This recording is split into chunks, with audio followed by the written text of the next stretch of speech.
Welcome, welcome everyone to the Best Damn Podcast. I am your host, John Keene.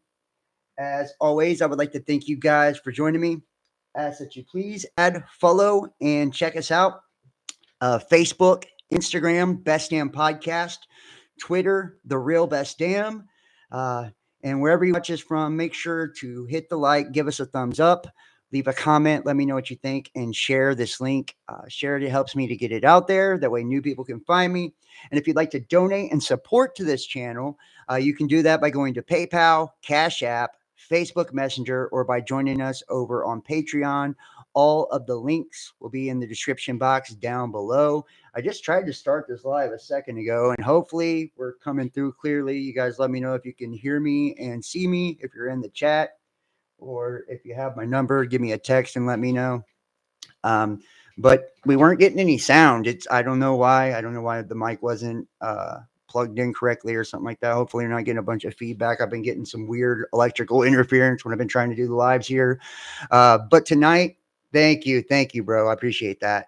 Tonight we've got a really cool one. We're going to be doing a deep dive. We're going to be looking at Agenda 2030 for sustainable development, and AKA sustainable development. It means depopulation, right? So that will entail quite a few things, and some of the things that the World Economic Forum, United Nations, World Health Organization, CDC, all these different government entities won't tell you is that this agenda, it's, it goes back to eugenics first and foremost, but, uh, it's going to be accomplished in a multitude of ways. It's going to be accomplished through technology. It's going to be accomplished, what many believe and hypothesize, through nuclear war, right? And it's almost like a bad sci-fi horror movie as you see this cultish section of reality that we call the global elites pushing us towards this really nefarious outcome of this dystopian future where most of the people, they're not going to make it. They're not going to make it. They have deep underground military bases ready for them to go hide in the case of all of this, and when all this takes off. So we're going to look at a lot of documents tonight. We're going to be reading some articles. We're going to be looking at some videos based on depopulation. So it's going to be a pretty well-rounded one, and going to give you an idea of just what may or may not be in store for all of us. So I do appreciate all of you guys. If you haven't checked it out, I've done a few videos here recently. So check out the channel. I've been trying to post them on all the platforms. And maybe there's something there for you if you don't enjoy what we're doing tonight. So let me go ahead and screen share. Gotta get around this camera here. Sorry about that. 1 second, guys.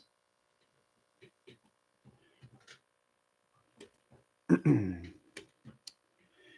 as always, I am excited, and I appreciate all of you guys joining me. I appreciate everybody.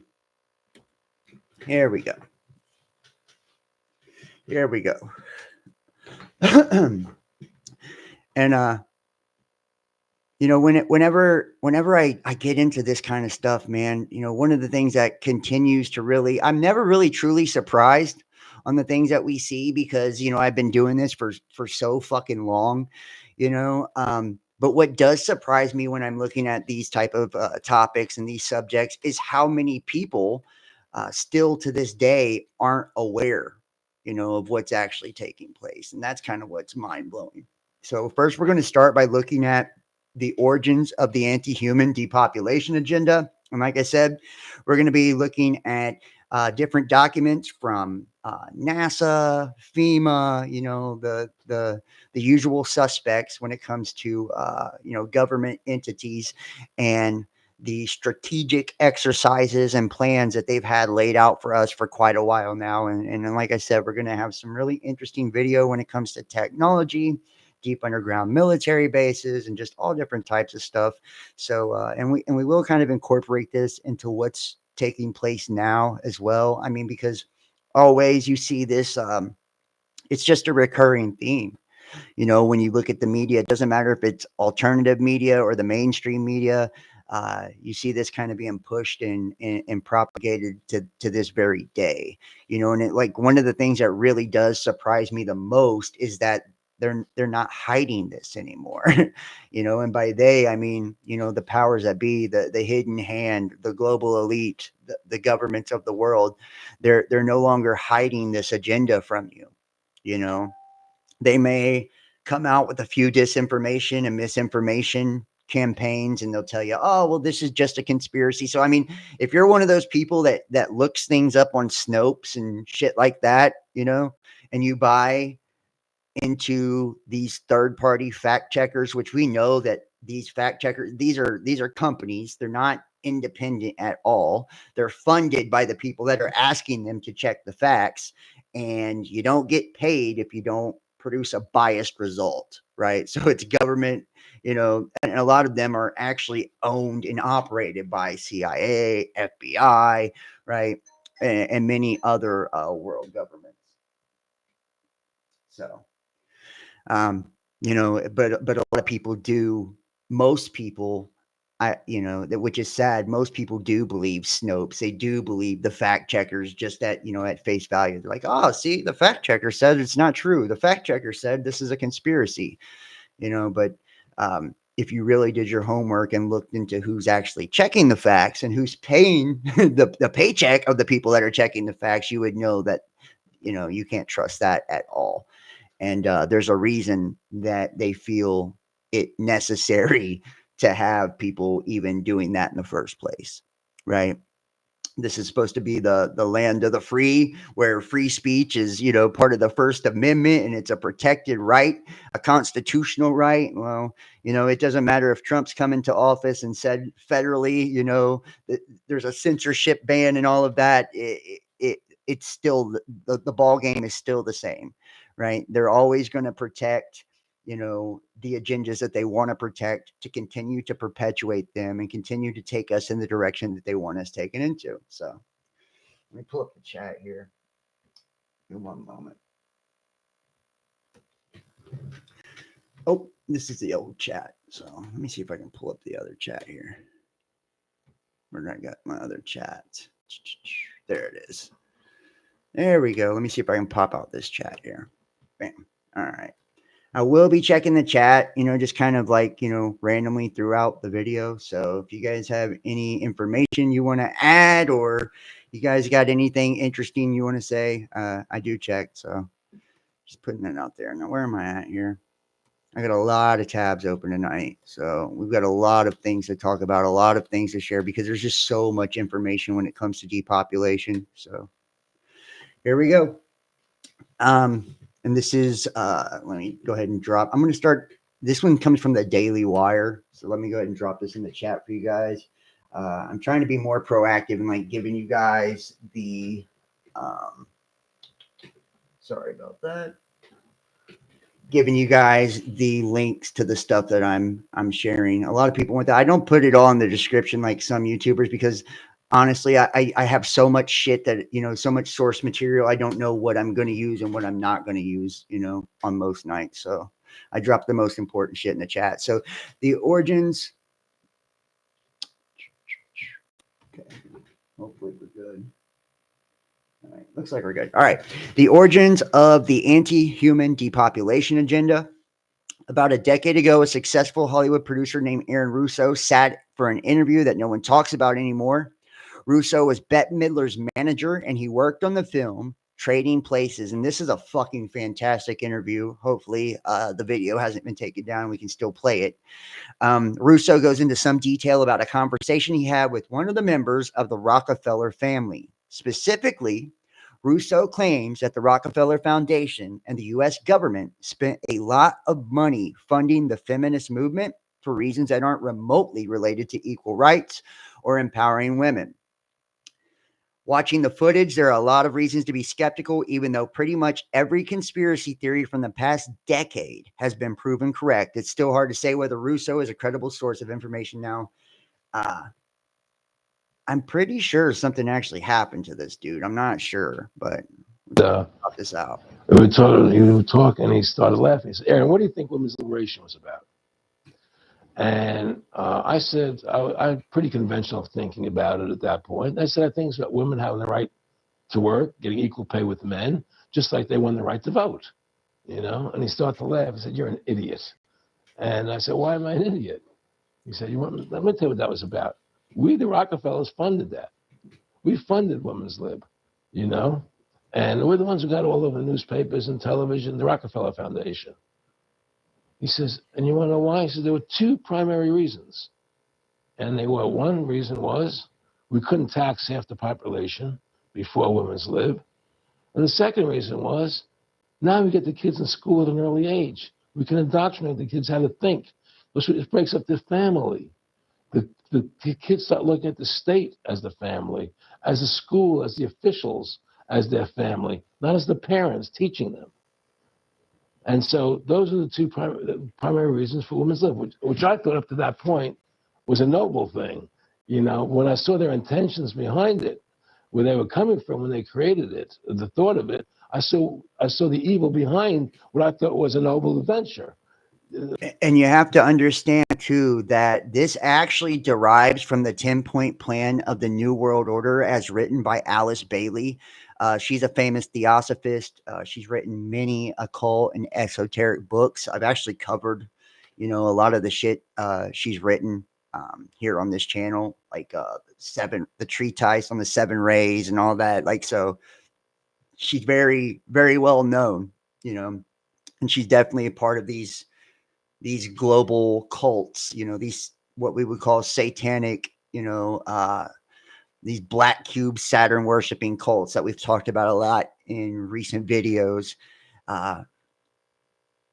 And you may ask why Women's Lib or anything would have anything to do with this. The point isn't Women's Lib, right? See, the point is actually that everything that you see and perceive as some noble cause that's being propagated by these government entities. And keep in mind, thousands of movies in Hollywood are actually given the okay by the CIA, by the federal government. A lot of times when they do military movies about presidents and many, many other movies, they are given script alterations or given scripts, period, by the government for government or state-run propaganda, right? And a lot of these producers and directors and people that are creating the films don't or won't get access to specific locations, to helicopters, to all different types of shit when they're creating films, unless they insert the pieces of propaganda that they want them to put in. So there is this, and it's called Operation Mockingbird through the television and media and movies. Even when you are watching the mainstream news, this is why there's been, the whole fake news thing. You guys remember, and this is, I've talked about ad nauseum how Trump is controlled opposition. But you remember when he first was elected in 2016, it was the whole fake news thing, right? Where he was telling you, because everybody had figured out at this point, there was this mass awakening that's taking place because we are shifting into the age of Aquarius. And every time we end a cycle here in humanity through the precession of the equinox, there's this mass conscious awakening, right? And it coincides with solar activity, as I've said before, right? So we see an increase in solar activity as we're in a solar maximum right now. It's a weird solar maximum considering there's not very many sunspots, but that's neither here nor there. I digress. But solar activity has a direct effect on the length of our lives, brain activity, and consciousness in itself. So our intelligence and everything, our awareness is affected by the sun. And these different solar cycles coincide with, cataclysmic and catastrophic events and the end of these ages or the end of these yugas in Eastern mysticism. And as they take place, we raise in consciousness, we raise in awareness, and that would explain a whole lot when it comes to why they are trying to do things like the geoengineering and solar shield and all of that, using nanoparticulates and different forms of aerosols and aluminum, barium, strontium, uh, heavy metals, essentially to block out the sun, because sun has a direct effect on our brains and consciousness, as well as solar radiation. This natural process mutates our DNA, right? Which allows us to kind of evolve into the next age or epoch of humanity. That's why you see, Neanderthal, Chrono Magnus, all these different species of man and different species of, uh, entities on the planet throughout different periods, right? At all the different geological records, the different soil records show everything was different and changed and altered, and it was by the sun. And this is a natural process. Well, if they know there's a mass awakening and a mass shift taking place, if they block out the sun, they stop our genetics from evolving and receiving all of that cosmic information, because the sun essentially is this giant beacon of awareness and information, right? Because we are antennas. They disseminate jabs that have the ability to destroy that spiritual antenna with graphene oxide and, things of that nature. And remember, the magnetic pole of your body is your pineal gland, and that graphene goes straight to its magnetic properties, sends it straight to that magnetic pole. Um, so if they're, through the water, fluoride, all of this, right, calcifies the pineal, like, brain damage, all of this, guys, putting metal fillings in your teeth, heavy metals in the food, heavy metals in the water, heavy metals in the jabs. You get the picture, right? Um, it's just to keep us from awakening, to keep us from being able to see through the veil of lies and bullshit, you know, that are televisions. And remember, it's called television programming. We are being programmed with through television, radio, the internet, and social media. You got to understand all of these are forms of frequency, right? And frequency has the ability to manipulate the human body, and all of our senses are, what they're actually doing is receiving and perceiving, decoding, deciphering frequency through our brains, right? And that's how we're interpreting the world around us. That's why perception is reality, right? So if they can alter what you're receiving, alter how you're receiving it, and alter how you perceive it, then they alter your reality, and they can make you believe essentially anything they want, right? And whatever you believe becomes your reality, right? So these agendas are always dressed up as in the name of safety and security, as these virtuous, noble causes. But 9 times out of 10, it's problem, reaction, solution. They create the problem to start with, right?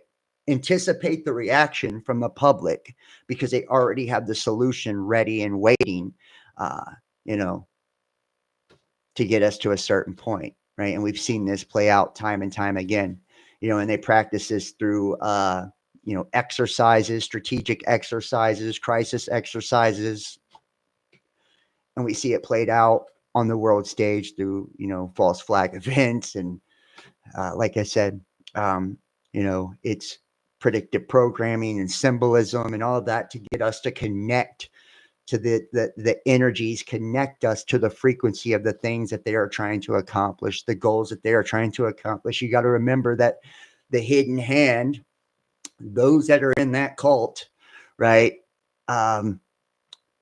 They believe that the masses are profane, right? You are profane. You're subhuman, right? And that you need to be guided because your natural you're naturally inclined to self-destruction. You're naturally inclined to abominable things, right?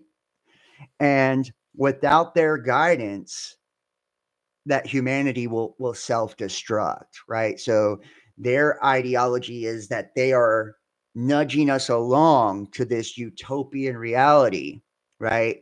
Where it's liberty and enlightenment, which is, and which they all believe that this information, this enlightenment comes from Lucifer, right? The light bearer, right? And that we are being indoctrinated into this slowly, into this one world system, this universalist system, right? So, I mean, I know that's a long way of kind of explaining it, but I just want to kind of give you like an outline of what the thinking is behind this. And you may not believe it, you may not think it's real, but they do. And that's the important part about this. Aaron, did you know that Gloria Steinem, in one of her own books, now admits the CIA funded Miss Magazine? No, I had no idea about that.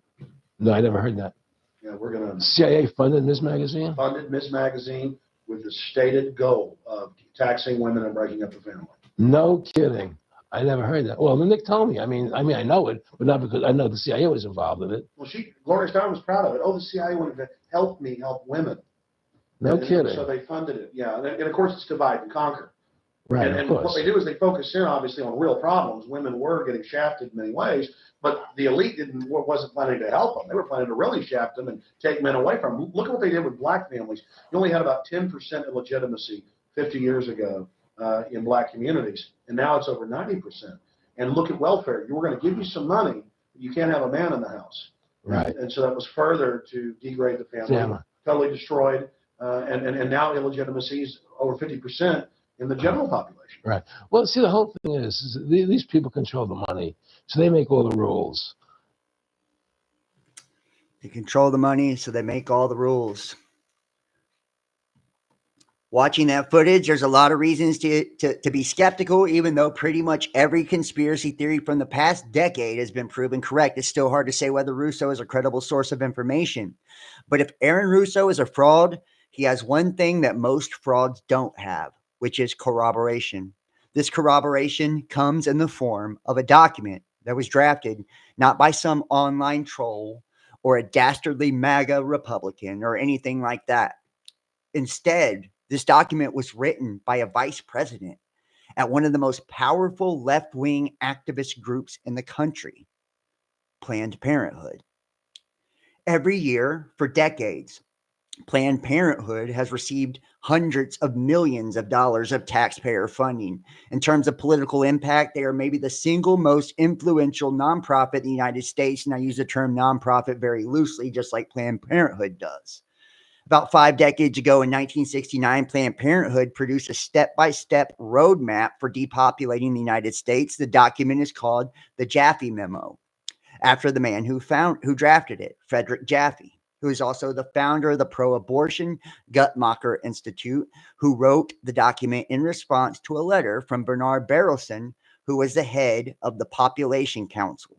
Berelson wanted a summary of expert opinions on how to make sure we have fewer people in this country. Jaffe's memo makes clear that the feminist movement is a core component of a much broader depopulation agenda, and that the agenda has been achieved for the most part. Point by point, it has become reality, just like they drew it up. If you want evidence that pretty much every problem facing Americans today wasn't just predictable, but planned, then this memo is a very interesting read, to say the least. And if you want to know where the depopulation agenda is heading in the future, then it's vitally important that you understand every word of the document. That's why I'm going to go through it. It's a memo I've alluded to at various points over the years, and we've never spent much time analyzing it in detail, but today we will. That's because it may be the most single important document that most people have never heard of. The memo begins with the statement, continued U.S. population growth will inevitably cause a deterioration in the quality of life of this and future generations. The document adds that many experts believe that, quote, explicit U.S. policy to encourage or compel smaller family size in the U.S. is necessary. What policy proposals might achieve this goal of depopulating the planet? A compilation of ideas for reducing the U.S. fertility rate shared in the Jaffe Memo are reproduced in the article, U.S. Population Growth and Family Planning. Here's the first column of the chart included at the end of the Jaffe Memo. Restructure the family. Postpone, or avoid marriage. After image of ideal family size, compulsory education of children, encourage increased homosexuality, educate for family limitation, fertility control agents in the water supply, encourage women to work. Let's go through those one by one. Restructure family, postpone or avoid marriage. They accomplished that one, obviously, in the 1960s. The median age of first marriage for men was 23. For women, it was 20. Now, the median age for men at their first wedding is over 30. For women, it's 29. This has been a slow and steady climb, and it's still increasing. For women, fertility starts to decline rapidly at the age of 30. And that is right at the moment that many women are now getting married. Of course, there have always been women who marry later in life, and there's nothing wrong with that on an individual level. But as a general societal strategy, it's a recipe for decline and eventually disaster. And this is a recipe that was, as it turns out, quite intentionally concocted. Now let's take the next part of that memo. Alter image of ideal family size. That happened very quickly. The Jaffe memo was written in 1969. Just a couple of years later, Pew reports people suddenly wanted much smaller families. In 1971, there was a shift in attitudes as Americans' ideal family switched from 4 kids to 2 kids. So just as a contraception is being legalized, suddenly everyone wants fewer kids. Another goal of the anti-human forces was achieved. The Jaffe memo continues by calling on policymakers to encourage increased homosexuality. In black and white, Planned Parenthood is saying 2 things at once. First, that homosexuality can be encouraged. It's not a naturally occurring phenomenon, at least not in their opinion. And then Planned Parenthood is admitting that the goal of encouraging increased homosexuality isn't about equal rights, it's about curbing the human population. In various corners of left-wing media, you'll find a tacit admissions that this is the reason they're so adamant about promoting homosexuality. The Huffington Post, for example, published an article in 2017 entitled Homosexuality as Population Control: Why Gays and Lesbians Are Essential to the Balance of Nature. The article stated that, quote, even without a causal link established between homosexuality and population management, the obvious reduction in population growth attributable to homosexuality by itself indubitably works to preserve the species.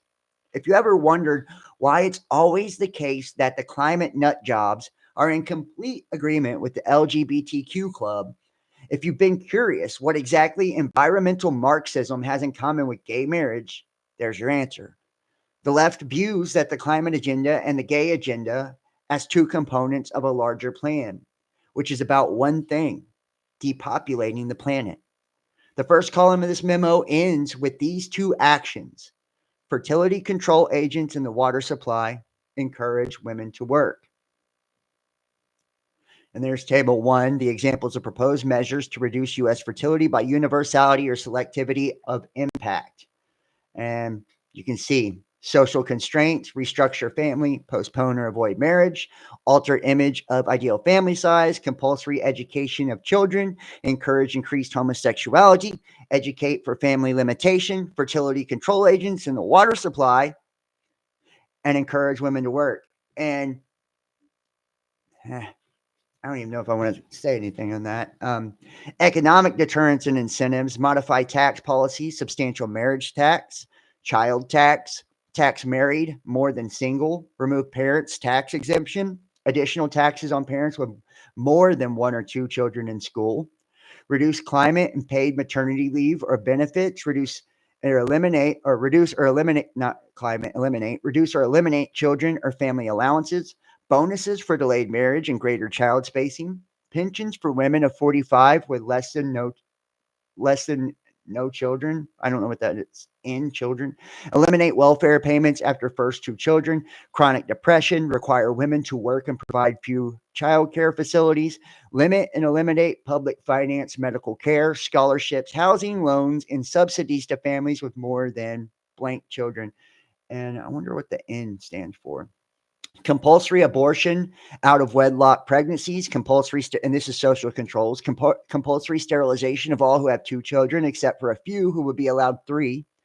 confine childbearing to only a limited number of adults, stock certificate type permits for children, housing policies, discouragement of private home ownership, stop awarding public housing based on family size, and the measures predicted on existing motivation to prevent unwanted pregnancy, payments to encourage sterilization, payments to encourage contraception, payments to encourage abortion, abortion and sterilization on demand, allow certain contraceptives to be distributed non-medically, improve contraceptive technology, make contraception truly available and accessible to all, and improve maternal health care with family planning as a core element. And this was all from the activities relevant to the study of population policy for the U.S. memorandum to Bernard Berelson, March 11th, 1969. So it goes without saying that they've encouraged women to work. There are more women in the workforce than ever. There are also more women taking SSRIs and divorcing their husbands. So mission accomplished. But the other bullet points need some more explanation. Fertility control agents in the water supply? What could that possibly mean? Outside of chemicals spilled from train derailments, have we seen that anywhere? Well, actually, yes. Again, pretty much no one talks about it, but it's true. An article from the Daily Mail, October 2020, birth control hormone is making its way into streams and hindering fish's ability to reproduce. The article notes that up to 90% of birth control is unmetabolized and flushed down the toilet. The piece continues. A 2015 study from Washington State University found a link between synthetic estrogen and the growing decline in sperm counts, which have plummeted up to 38% in a decade. This synthetic estrogen can have effects on humans, even in very limited concentrations. Frederick von Sau, a biology professor at the University of Missouri, told the National Catholic Register that the fake estrogen can cause effects in human tissues at concentrations in blood below 1 part per trillion. So this is an extremely potent drug. Is that why sperm counts in men are plummeting? Is that why birth rates are dropping? No one's been able to offer an explanation for what's happening to sperm counts, but it's clearly a major problem.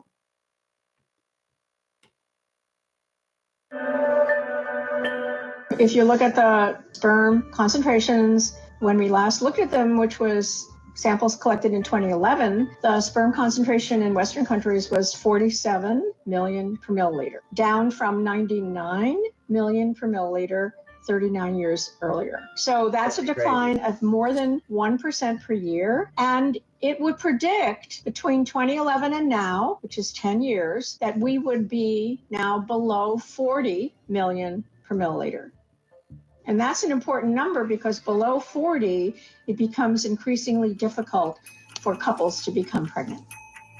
And how low it's going to go before we wake up and say, we have to stop this, I don't know how long that's going to take, but it's urgent.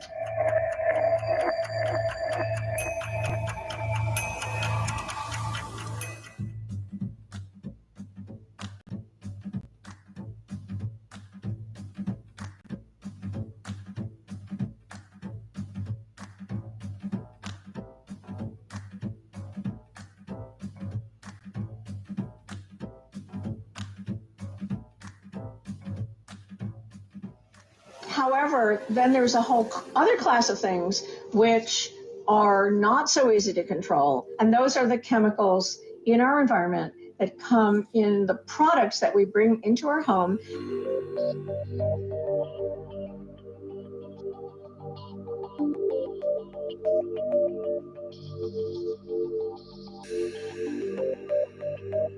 Coatings is a big category, and you can coat a pan with Teflon or nonstick.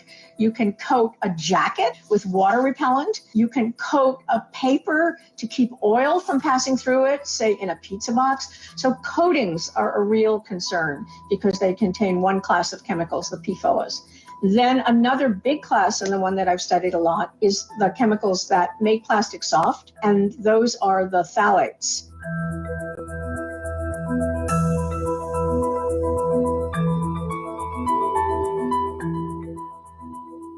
Phthalates as a class are called anti-androgens. Wherever they meet testosterone, they tend to decrease it, and most dramatically in the womb, in early pregnancy.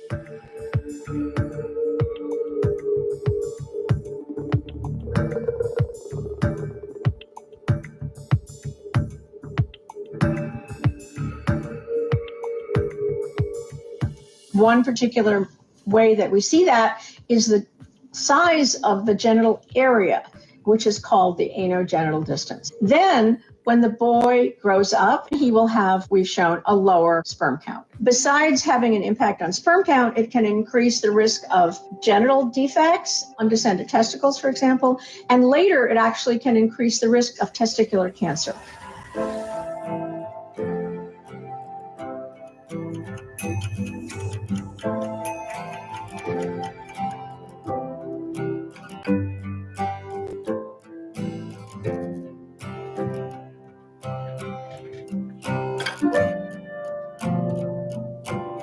We looked at pesticides, metabolites in their urine, and how they related to the sperm count, concentration, and shape of those sperm. We found that there was a big difference in sperm count and quality. The most dramatic was that men who were living in central Missouri, which is an agricultural area where there's a lot of corn and soy grown, a lot of pesticides used, they had only half as many moving sperm as men in Minneapolis. This is huge, half as many. And they were not workers, and they were just residents of the area.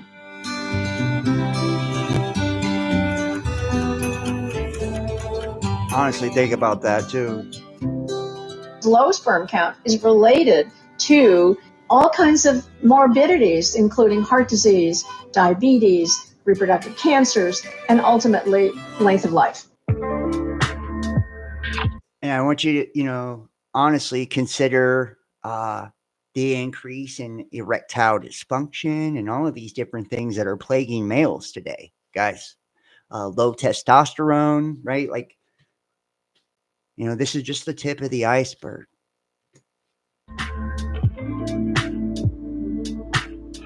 It's always assumed that it's the woman's responsibility, fault, if a couple can't get pregnant or if a woman has miscarriage. And now we know that it's a shared responsibility. And getting the quality of the eggs is much more difficult than for a man to count his sperm or get the quality of his sperm.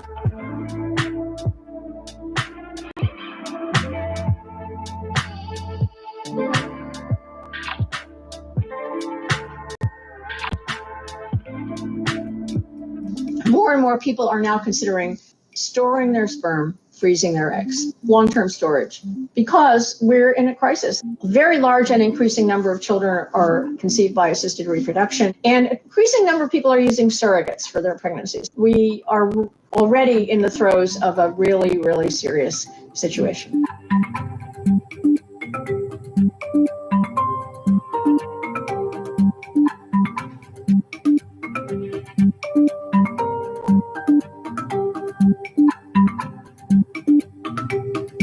He could think about lowering his exposures by changing his shopping habits. He could maybe lose weight if he's overweight. He could stop smoking if that's a problem. He could stop binge drinking if he does that. So it's much, much harder to get the chemicals out of our bodies. The good news is that many of them are short-lived chemicals, that is non-persistent. They leave our body with a half-life of 4 hours, 6 hours, so very quickly.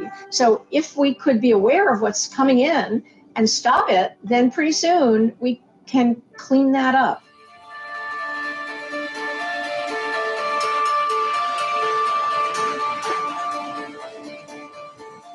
Yeah. So, you think about all of that, guys. This is, like I said, it's just the tip of the iceberg. It says, does this crisis have anything to do with the chemicals we're putting in the water supply and in pharmaceuticals? If so, it would be better. Yet another bullet point achieved by the Planned Parenthood in their agenda. Let's go through the rest of it. Universal impact, selective impact, depending on socioeconomic status, restructure the family, da-da-da-da. Let's go. Modify tax policies, substantial marriage tax married more than single, reduce and eliminate paid maternity leave or benefits. For most couples, we don't have any kind of tax penalty for marriage in this country, at least not yet. That's one element of the Jaffe memo that remains unfulfilled, but maternity leave and benefits are definitely on the decline. CNBC reports that in 2022, organizations offering employees paid maternity leave dropped to 35% from 53% in 2020.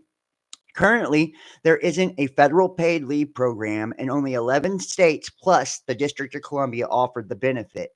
Then, if you go down the list, you'll find these two words: chronic depression. That's under the column heading of economic deterrence and incentives for depopulating the planet. They want to make sure as many people are as depressed as possible, and then they won't want to start a family. This is something you never hear anyone say out loud. We're supposed to pretend that everyone's trying to prevent chronic depression, that the SSRIs are making everything better, etc.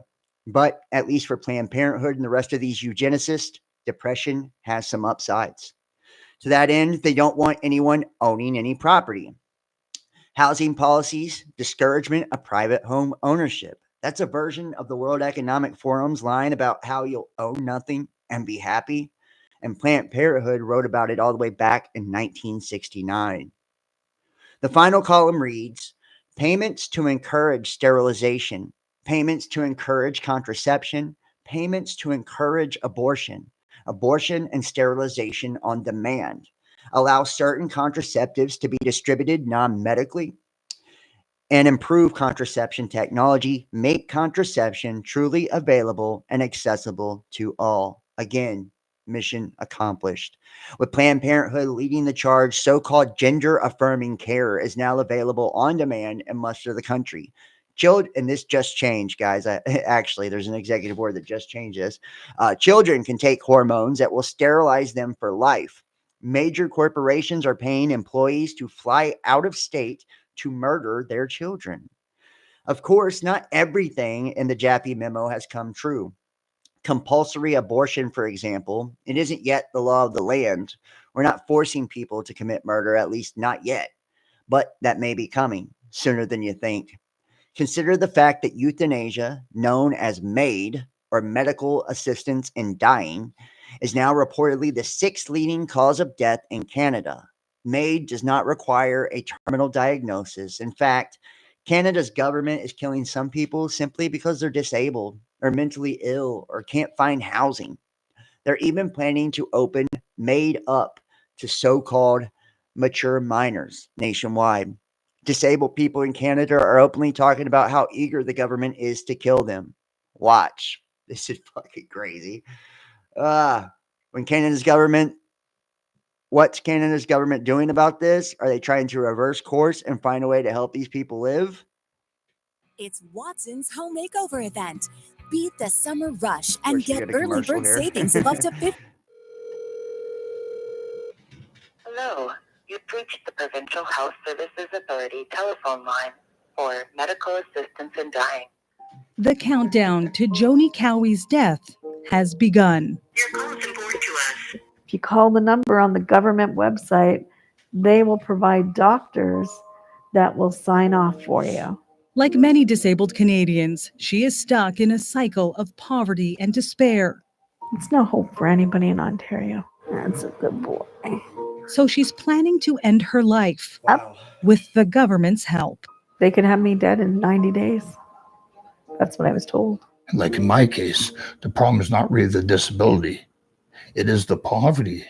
Les Landry is in the same position, wanting to live, but seeing no other option than death. These two are for my asthma. This is for my COPD. Since when did we stop looking at the value of human life in this country? It's a question people with disabilities and their advocates ask constantly. We can organize medical assistance in dying in approximately 2 weeks in a very organized and efficient manner. Yet it is so difficult to get my patients the social support that they need to live well. That is morally distressing.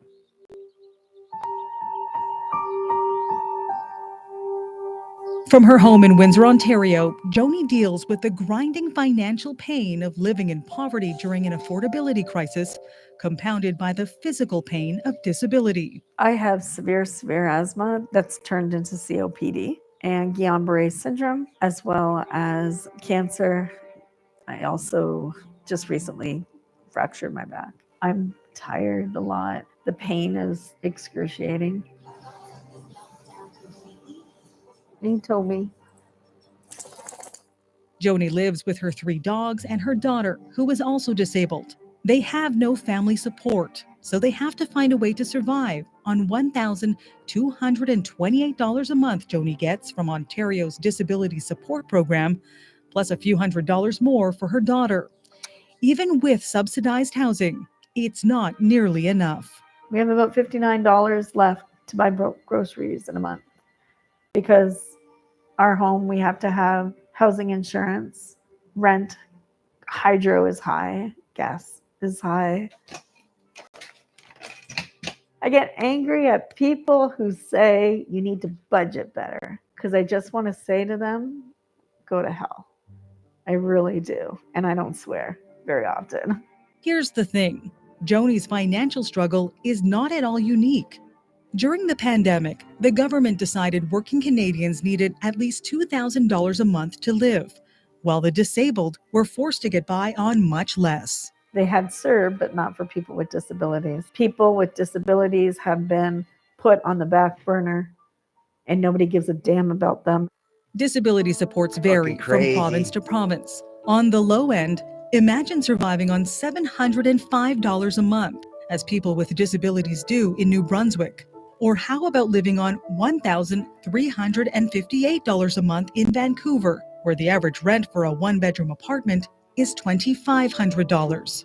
The most recent numbers from Statistics Canada reveal 41% of Canadians living under the poverty line have a disability. That's more than 1.5 million people, about the population of Montreal. Our social assistance rates place people with disabilities below the poverty line, approximately 25% below the poverty line. So honestly, this is legislated poverty for people with disabilities. This is the kind of care that's needed. Dr. Nahid Dasani is a palliative care physician and professor of community and family medicine at the University of Toronto. He gave us a tour of the East Toronto neighborhood where he offers street-based care, often to people with disabilities living in poverty. Many of the people we care for are dealing with serious illnesses, but often they're very sick because of their social circumstances. There are significant health outcomes if we don't address those issues and treat those issues. The result, Dr. Dosani is increasingly discussing MAID, or medical assistance in dying, with his patients. Not necessarily because they want to die, but because they see no way out of the twin miseries of poverty and disability. When people... That is so fucking crazy. That is so fucking crazy. When a government, and this just shows you, like, honestly, all of this, and I think this is the side of depopulation that most people don't see, right? Like, when people think of depopulation, you know, they think of, world wars or jabs or, things like that. 5G, shit like that. That's what they think of, I think, for the most part. They don't think of like all the little moving parts in day-to-day life that are actually taking far more fucking people out than any of the big conspiracies and big, the big things that we're all afraid of, or, the population is afraid of happening. It's the day-to-day strategies that are actually smoking everybody. Poverty, assisted dying or unaliving, excuse me. The intentional, sterilization, contraception, abortion, like all of these type of things, right? It says that what's Canada's government doing about this? Are they trying to reverse course? Just the opposite. Just this week, Statistics Canada, which is the agency of Canada's government that catalogs how people are dying in Canada, announced on social media that it is effectively going to start hiding the statistics on MAID And here's what they wrote about their record keeping practices going forward. Quote, the underlying cause of death is defined as a disease or injury that initiated the train of morbid events leading directly to death. As such, MAID deaths are coded to the underlying condition for which MAID was requested. So they're not going to say, we killed them. We're going to say whatever, whatever they initially led them to make that choice did it. And here's how the agency responded. Deaths are coded using the World Health Organization. Imagine that. Internal classification of diseases and related health problems. In the case of disability, deaths are coded to the underlying disability or mental health issue that was granted for. In other words, if someone is depressed and the Canadian government puts them down, Canada will record the death as due to depression, not euthanasia or suicide. And if it doesn't seem like something like this could ever happen here, you should know that already efforts are underway to bring MAID to the United States. In November, at a meeting of the American Medical Association, a resolution was proposed to remove this line from the association's guidelines. Quote, physicians must not perform euthanasia or perform assisted suicide. Instead of that line, members of the AMA proposed this revision. Resolved that our American Medical Association adopt a neutral stance on medical aid in dying and respect the autonomy and right of self-determination of patients and physicians in this matter.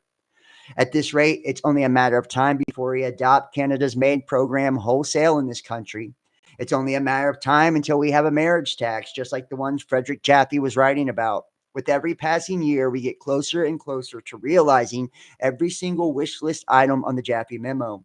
We have seen this agenda unfold in front of our eyes for decades.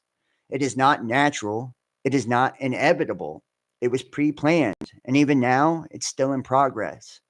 When you realize that it puts the fake debates over climate change and gender-affirming care in context, whatever branding they come up with, the end goal is and always has been the same. Depopulation. That just happens to be where all of this activism leads.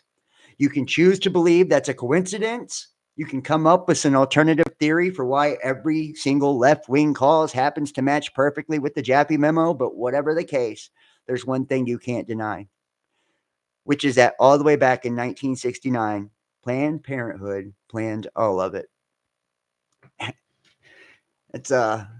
And I'm pretty sure I think I dropped that in the chat for you guys, but if I didn't, I'll put it in here one more time, just for you guys to check out. Share this around with people that you know, because this is a good one, guys. This really is. This is a good one. This is a really good one.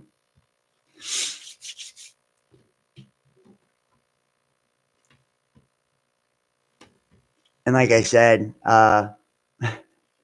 we've got pretty interesting. We've got a pretty interesting show tonight as we kind of like go through all this. I'm going to hit this from a bunch of different angles, so just kind of stay with me. We're going to look at like a lot of the different strategies that they have that are being rolled out, all over the world, different periods of time, by different methods. So this is just, the kind of first angle. So we got another article here, and it says, depopulation, an agenda. Pastor Akil Pano points the finger at the government. And Pastor Akil Pano has spoken about depopulation of the country, saying that the damage is in the generation ahead of us. That the pastor emphasizes that patriotism is being killed, and few couples living in foreign countries teach Albanian to their children. And here we go. There is no mass immigration, but depopulation. This should make someone or a caste responsible. At the end of the day, everyone's rhetoric in the public arena is barren. Every year, a city is being depopulated from our national body. The damage is in the generation ahead of us. There are over 1 million Albanians who have their hearts disconnected from the national heart Patriotism is being killed here. The dream of being Albanian, there are many couples that will no longer teach Albanian to their children. You see this happening everywhere. There are quite a few couples in France and the USA who do not teach their Albanian to their children. This happens everywhere. So I'm trying to show you, right? Every country across the world is getting slammed with this, with the mass migration, right? Wars, proxy wars that are, and I know this one's kind of fucking being used to like, it's kind of like being used like targeting this version of like he's pushing this version of nationalism, and that's not really a good way to push it because most people don't give a fuck, unless it's their country. But what he's saying is true. It's like Albania, Syria, all of these different Iran, Tehran, all of these different countries, they're being targeted by proxy wars. They're being targeted by these, and notice a lot of the countries that are targeted and hit the hardest are ones that are independent from the petrodollar. We have baby machines in Eastern Europe's answer to depopulation. Policies in Hungary and Poland are aimed at boosting birth rates, but will it help arrest population decline? So we have a little bit different take here. Nationalize IVF clinics, generous loans for couples who promise to procreate imminently, and lifetime income tax exemption for having 4 or more children. So you see how like the inverse effect for a country that's trying to actually produce a larger population. You see what I mean? Like instead of them being punished for having more children, they're now trying to get people to have 4 or more. And that used to be the goal, right? And then until after 1971, well, then everybody wanted 2, right? So the drive is to get Hungarian women to breed family-friendly Hungary, in the words of the giant banners that now greet arrivals at Budapest airport. Across Europe, as falling birth rates lead to projections of shrinking populations, policymakers pondering a question. Can we pay people to have more children? Countries with right-wing populist governments have taken the lead in answering with a resounding yes. And think about Trump, his recent executive order. I don't know if I have it up here. I think I do, actually. Let's see if I do have it up here. I think I might, actually. Yeah, I do. Hold on. He just outlawed protecting children from chemical and surgical mutilation. And this is an executive order. This is January 28th, 2025. So I just want to show you that, that part of the agenda is now being wiped out here in the United States. And Trump's most definitely is a populist president. He's a nationalist populist president, right? And we are seeing in these other countries, like I said, that have this nationalist populist movement, that are now trying to generate larger populations. And there's been many things under the Trump regime. We know they made it harder for abortion in the United States. They took it away from the federal government and put it in the hands of all of the states. Planned Parenthood's wiped out as well as protecting children from chemical and surgical mutilation. So just kind of give you a little. By the authority vested in me and President, by the Constitution and the laws of the United States of America, is hereby ordered. Section 1, policy and purpose. Across the country today, medical professionals are maiming and sterilizing a growing number of impressionable children under the radical and false claim that adults can change a child's sex through a series of irreversible medical interventions. And he already started this by saying the national policy is that there are only 2 genders in the United States as well, right? This dangerous trend will be a stain on our nation's history, and it must end. Countless children soon regret that they have, and think about what happens to a lot of these people after the fact too. They have like fucking the highest depression and suicide rate of all people. There's a reason. They had their balls cut off. That probably make me pretty sad too. I'm just saying, countless children soon regret. It probably make my girlfriend also sad. So a lot, yours too, if it happened to you, right? So countless children soon regret that they have been mutilated and begin to grasp the horrifying tragedy that they will never be able to conceive children of their own or nurture their children through breastfeeding. Moreover, these vulnerable youth's medical bills may rise throughout their lifetimes as they are often trapped with lifelong medical complications, a losing war with their own bodies, and tragically, sterilization.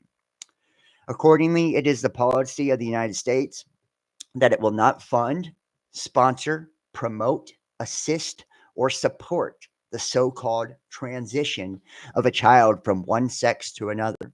And it will rigorously enforce all laws that prohibit or limit these destructive and life altering procedures, which I am firmly behind. I think it is fucking disgusting. Uh, Absolutely disgusting that they target children with this shit. And that honestly, what we're seeing here is a bunch of adults that want to do this, and they target children to legitimize what the fuck they've done. You know, like, oh well, I was like this since a kid, and we're gonna go, mutilate children to legitimize our beliefs, right? It's fucking disgusting and sick, and it's predatory. Section 2 definitions for the purpose, and I'm not saying that an adult can do whatever they want to do. Like, you know what I mean? If you feel you want to be something else, then by all means choose what you want to be.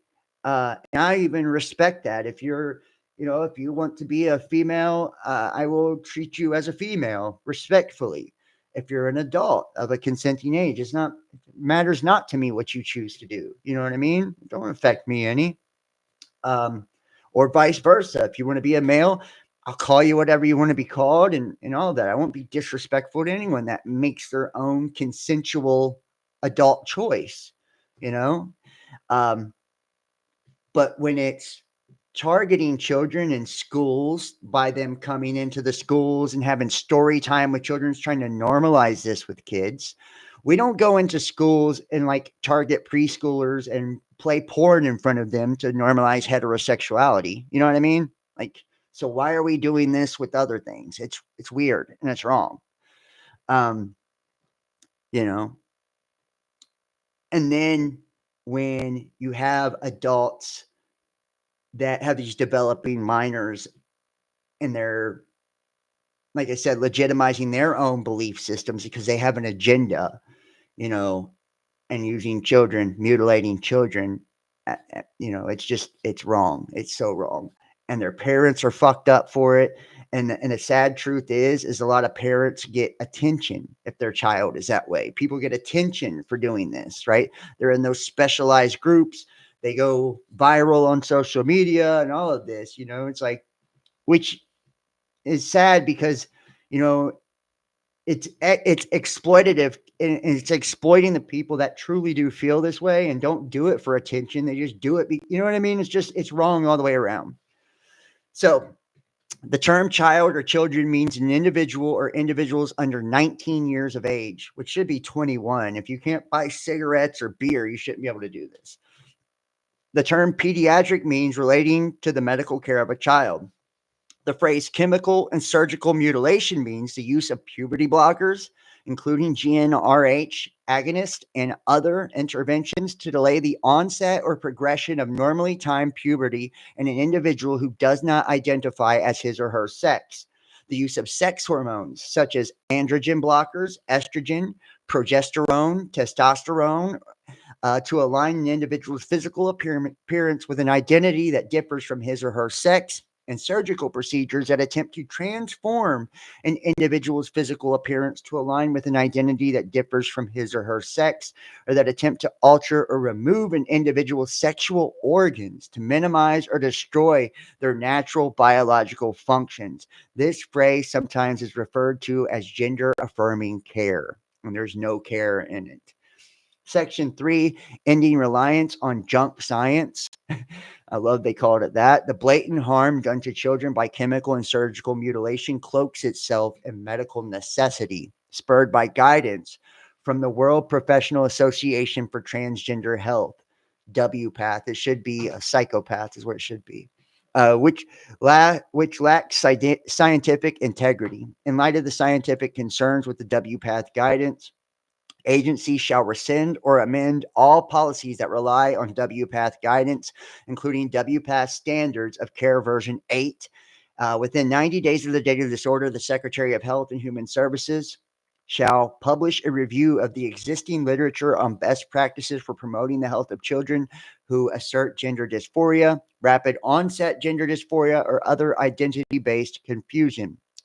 The Secretary of Health, and as appropriate and consistent with applicable laws, shall use all available methods to increase the quality of data to guide practices for improving the health of minors with gender dysphoria, rapid onset gender dysphoria, or other identity-based confusion who otherwise seek chemical or surgical mutilation. Defunding chemical and surgical mutilation.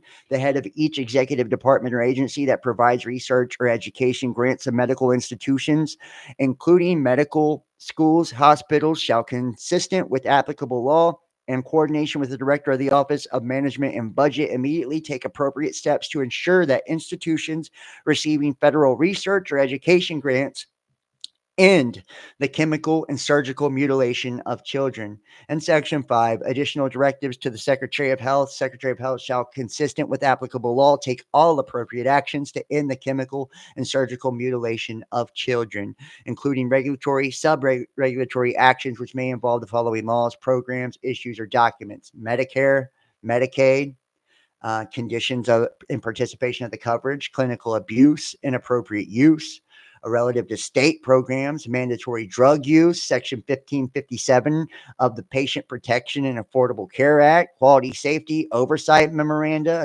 essential health benefit requirements, the 11th revision of the International Classification of Diseases and other federally funded manuals, including Diagnostic and Statistical Manual of Mental Disorders, 5th edition. And this just goes on and on. I'm not going to go through all of it. You guys get it. I'm actually going to drop this in the chat as well.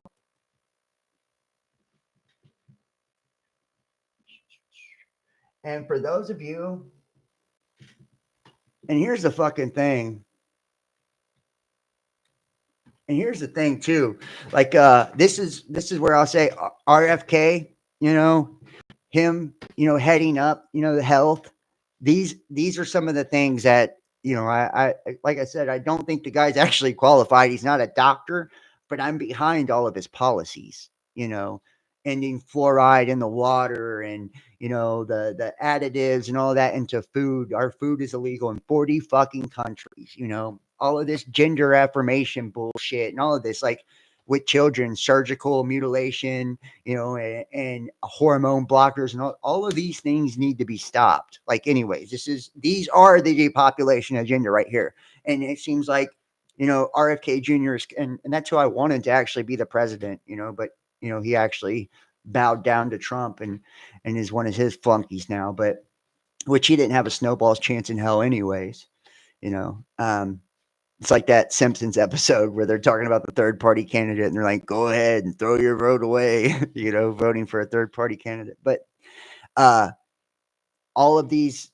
things that are, taking place, and you can see why there are so many coming out and trying to stop RFK Jr., from being the head of the health, right? You can see why, because everything is undermining this globalist agenda and depopulation agenda. And it makes me wonder, though, because I don't believe that Trump is some benevolent good guy. I'm sorry, guys. I believe he's part of controlled opposition. I believe he's not on our team. I'm just saying, and we can tell that by a lot of the other things that he does. Like I said, like the Stargate project, Operation Warp Speed, right? His connection with Elon Musk and the neural lace and the mRNA. There's a lot of other very fucking nefarious things that are part of depopulation as well, right?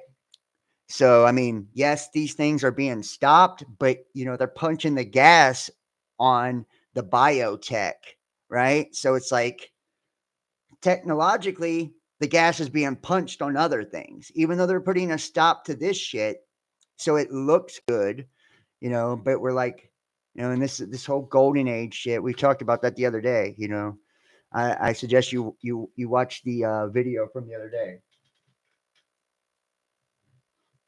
So we're going to go ahead and move forward here. And directed energy weapons, we're going to look at a lot of this, guys. So we got a lot of shit to look at today. A lot of shit. So.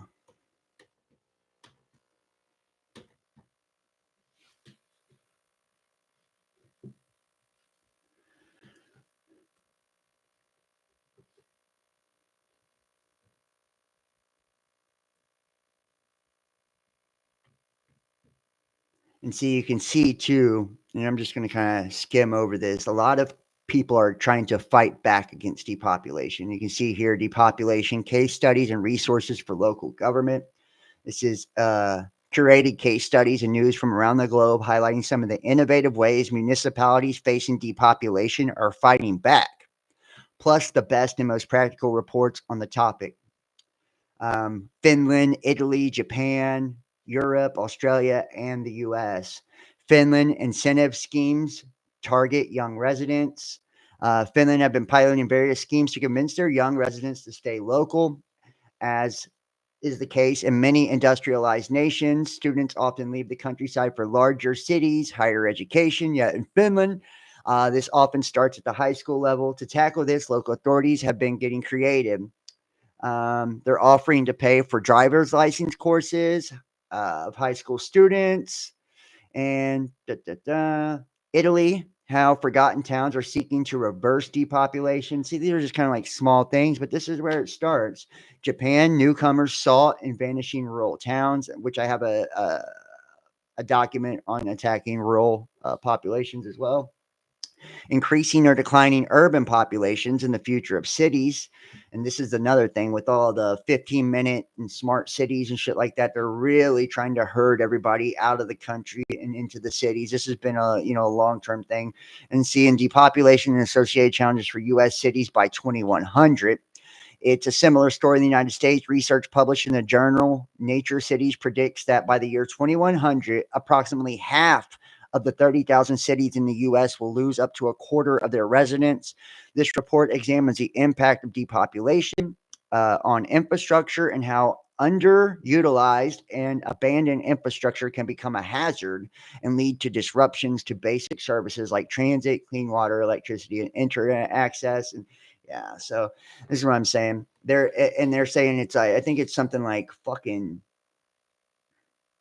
30 something countries population, by half in like 2100. Global population is set to peak in the mid 2080s and undergo dramatic climb. Not since the Black Death in the 1300s has the total number of people living on the earth declined. We've been around for roughly 300,000 years by then and numbered about 450 million before the plague swept the earth and 350 million afterwards. By 1803, we had reached 1 billion. By the 15th of November 2022, that number had swollen to 8 billion, and we should pass 9 billion in 2037.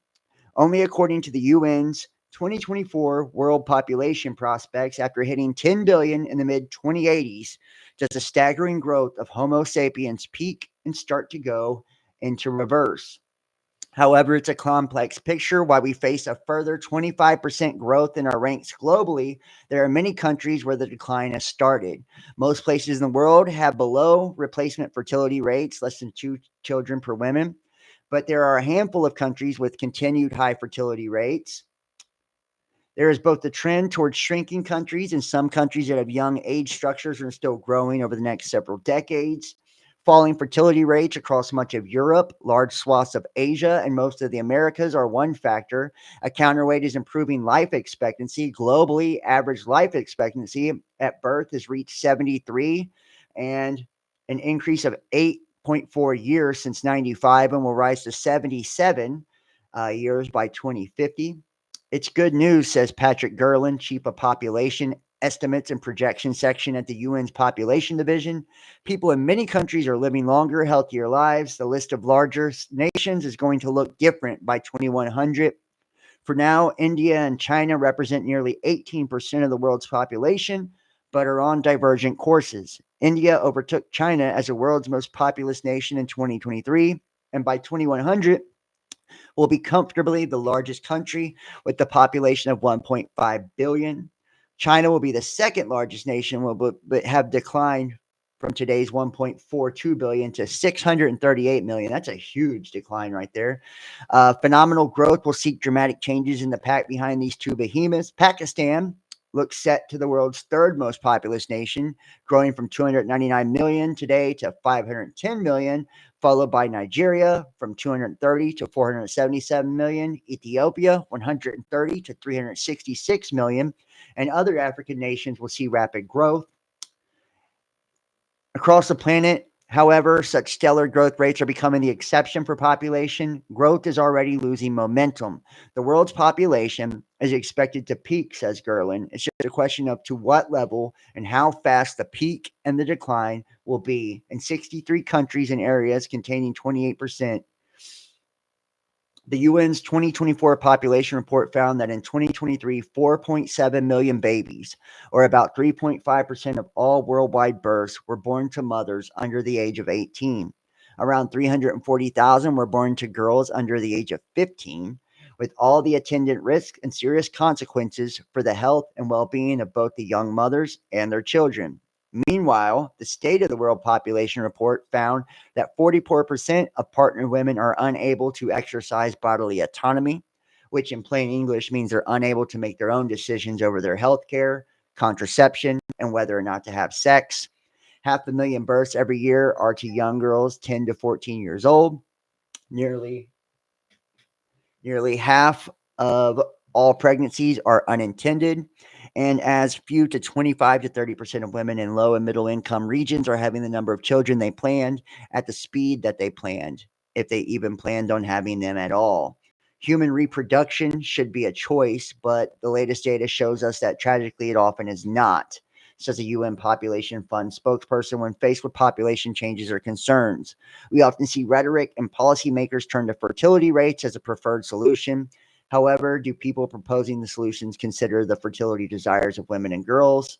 The UN 2024 report was unequivocal in its conclusions, noting that discrimination and legal barriers limit women and adolescents' access to sexual and reproductive health care services, raising the legal marriage age and integrating family planning into primary health care are, it says, essential to enhancing women's education, economic participation, and reducing childbearing. So you can see here that the UN, in their response to like these countries that, the main countries of the world, the most developed countries of the world have a decline in population, right? For the most part. And they're seeing a massive decline. And then a lot of these third world countries that are now developing, you're seeing an increase because, they're going from a third world country. And then you can see the UN in response to this, they're saying, yeah, well, here are the numbers, but what we're going to actually do now is push women's rights. Once again, which what we've seen at the very beginning of this video, sounds good in theory, but what they're doing is saying, well, we're offering more contraceptive and they don't have access to this or that, right? Because they really want the population to decrease, right? And I mean, we could, which we will look at some documents in just a moment to kind of show you where all of this is coming from.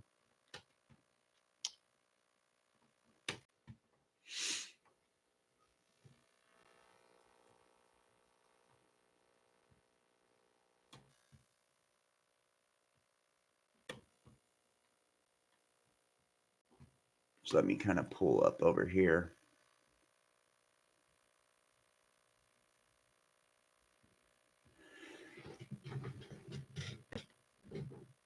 We are seeing one of the strangest global events of our lifetimes.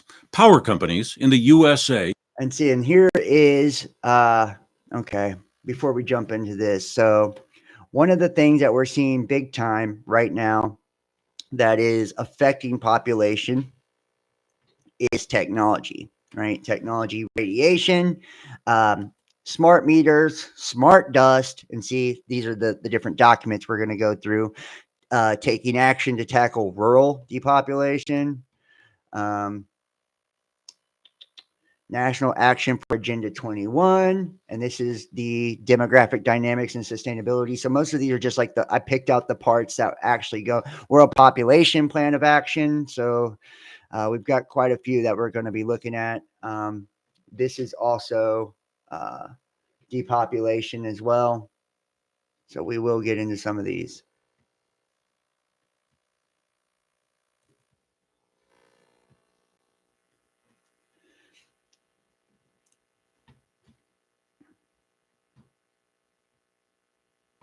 And let me close some of these, which I have a video I'm going to be doing soon. I was working on it earlier, so on Tartaria. So that's something I'm working on right now. I just couldn't get it all done, or else that's what we was going to be doing tonight. I kind of put this one together, Tartaria and the Hyperboreans and shit like that. So it's something I'm actually working on. So that'll be coming soon for those of you guys that are interested. I actually got the idea from a viewer. He sent me an email on that. And I've never really covered it, so.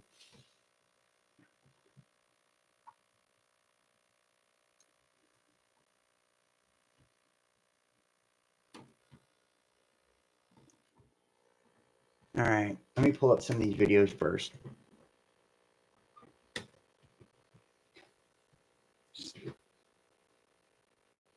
This is a plan that was agreed to by 179 nations. It's called the Agenda for the 21st Century. It's a totalitarian state being developed right now all over the world. It is the inventory and control plan.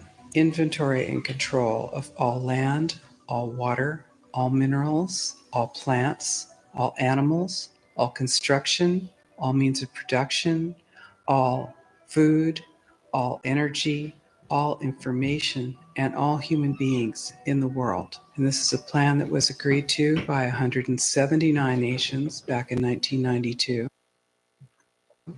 It's a United Nations plan. It's called the Agenda for the 21st Century.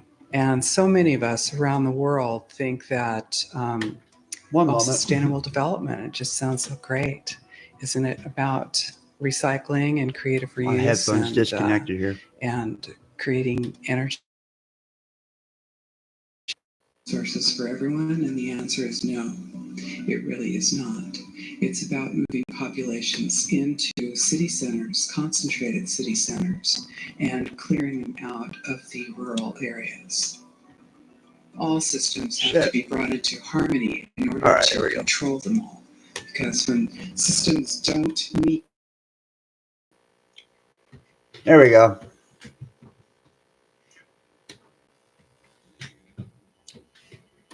I take this back here, guys. Sorry.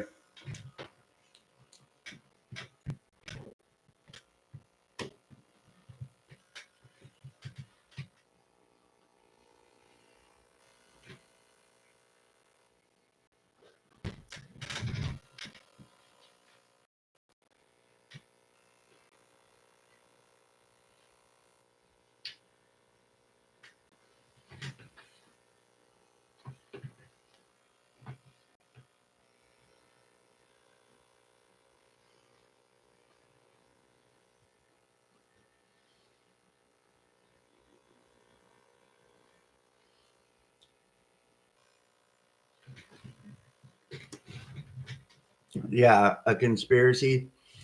My ass. They've been putting this shit out there for us for a very fucking long time.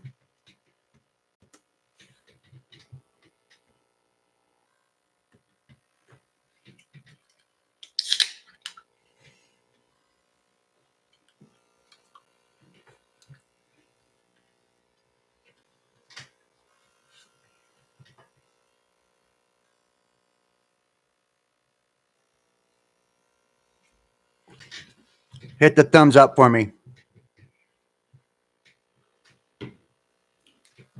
Excuse me.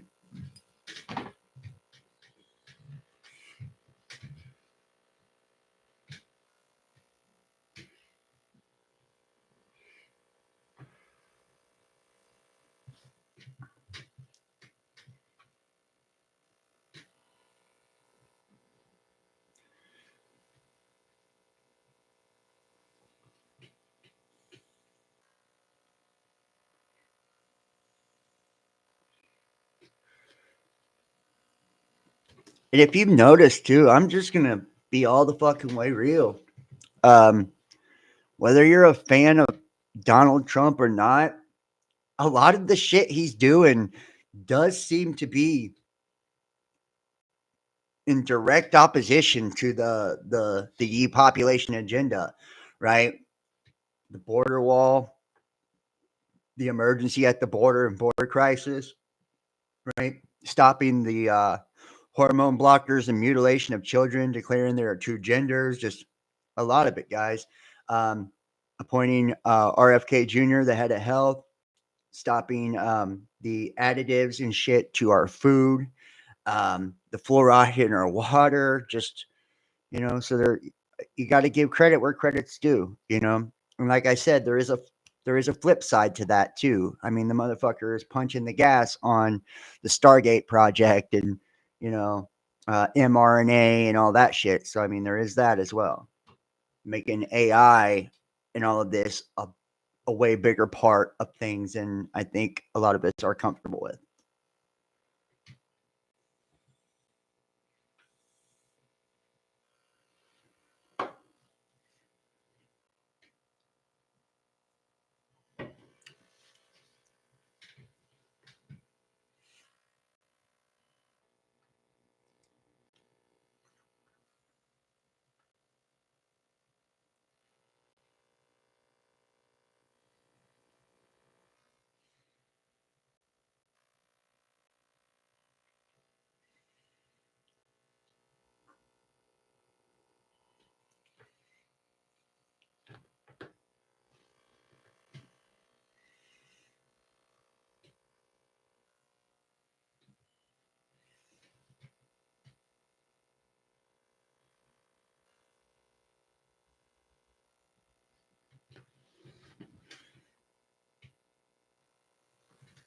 And what's sad is like you can't be your own press in today's world because of censorship, but there's also a federal ban on censorship as well. So there is a lot of things, guys, that does seem to be battling this agenda. Which you got to give credit where it's due, but it's like I don't think people take the shit very seriously. We have people like myself and people like you that are out here speaking and posting and creating and trying to raise awareness and trying to just raise human consciousness as a whole and shine a light on a lot of this shit. I don't think people understand just how much they act as agents of the system by attacking people like myself and people like you.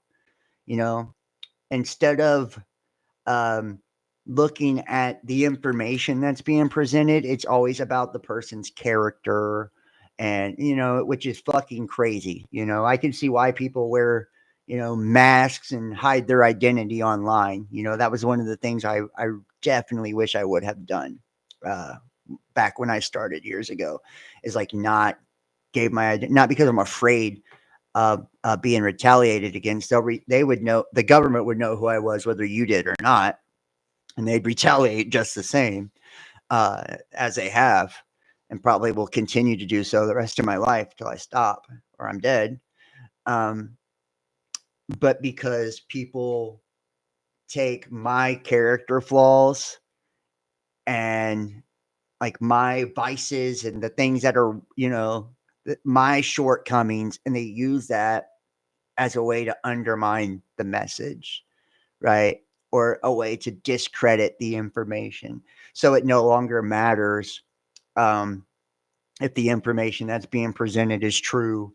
It's like, oh, this guy is a fucking uh, a satanic fucking junkie with the face tat and you know what I mean? Like they would just come up with anything they can, to discredit me. That way you don't hear what's being said. You don't see what's being presented. You just focus on the person that's presenting it. And it's like, well, I couldn't possibly believe anything that comes from this guy because people judge appearance, right? And so many people, and here's the thing, as you guys know, and I know every one of you know this, because if you're watching it, you're also a person who's tried to raise awareness yourself and wake people up that you know and care about and love. I'm not talking about the woke agenda. That's bullshit. I'm talking about true awareness, right? And spiritual awareness and the spiritual awakening. And you guys know that when you talk about a person's religion, when you talk about a person's political beliefs and affiliation, clubs and shit that they're members of,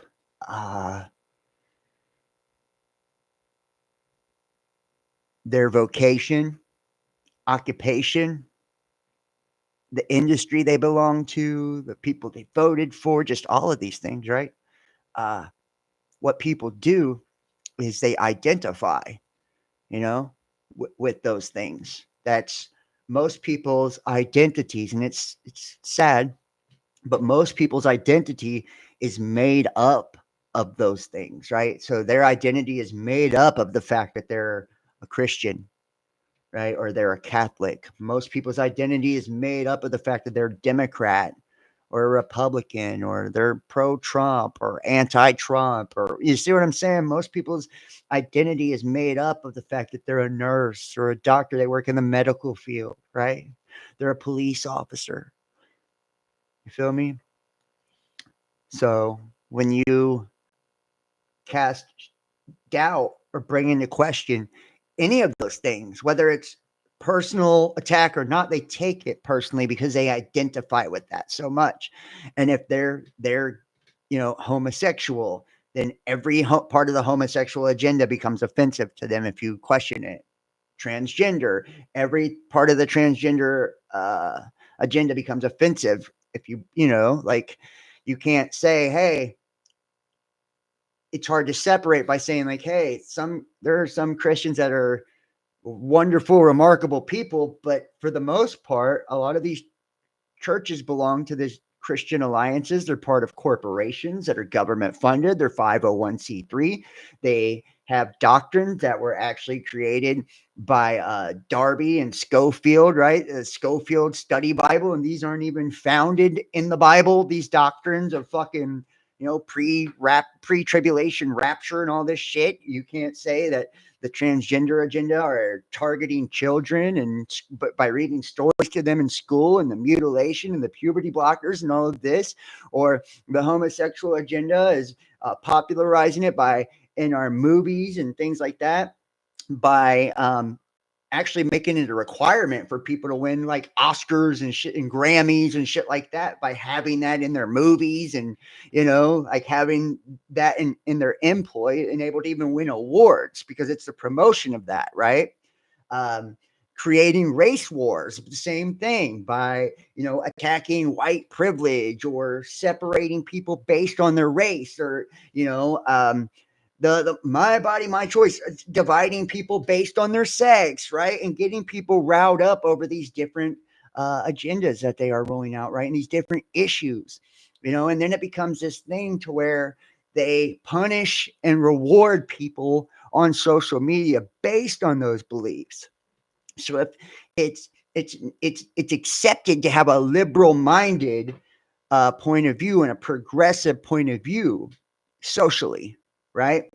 Because a lot of the rich, the elite, right? It's considered to be intellectual to be liberally minded. And they don't understand that classic liberalism, is nothing like what we're seeing today. That's not true liberalism, right? This is a perverse version of it. I consider myself a classic liberal, right? More akin or aligned to a libertarian, which is very bad in the eyes of the government, might as well be fucking bin Laden, being a libertarian, or identifying with that, So it's like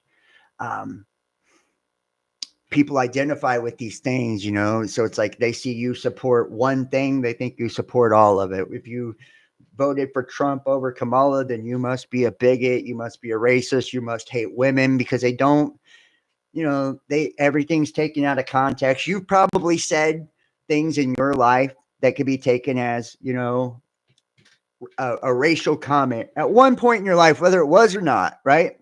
Somebody could have taken out out of context. And imagine your whole life being in the spotlight. That one thing you said, and everybody, says that everything you've done since then makes you a racist. Or you said one thing about a man or a woman, and everybody your whole life says you hate men or women. It's like, this is what we do.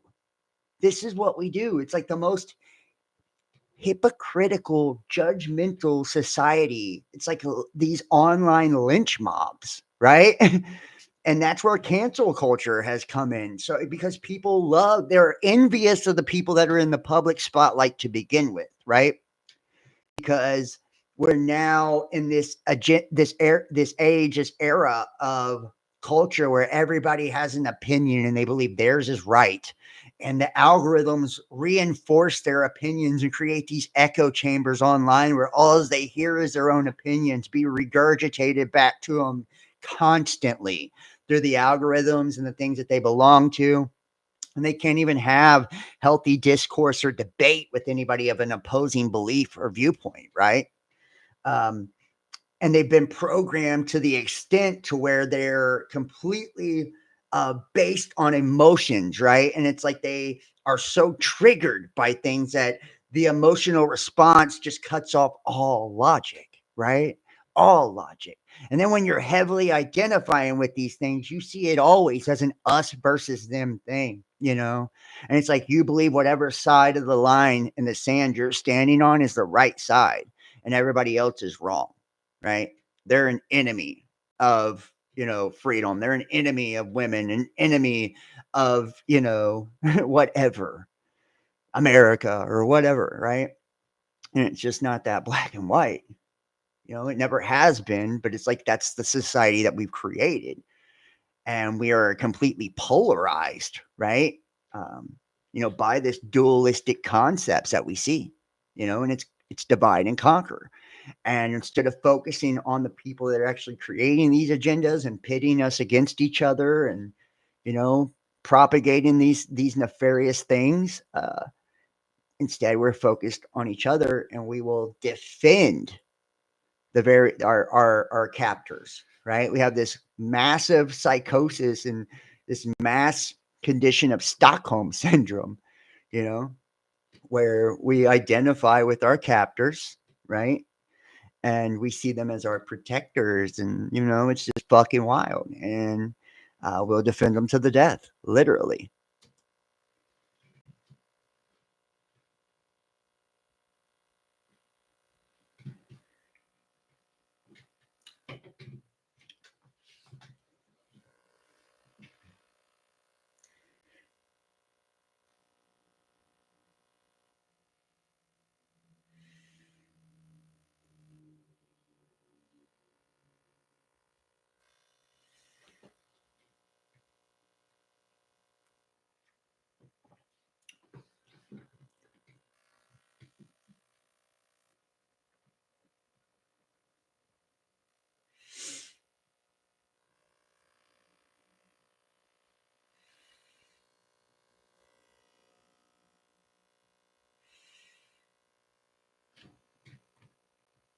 Yeah. So,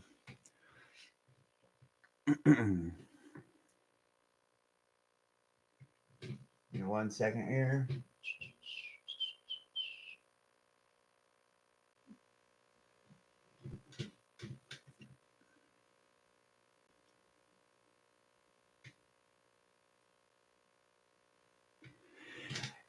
And we're going to play this first here. Let me pull this up.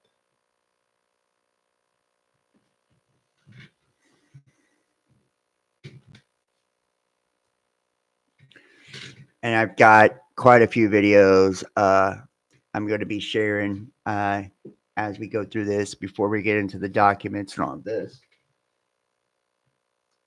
And I do want to ask everybody in the chat to please hit the thumbs up.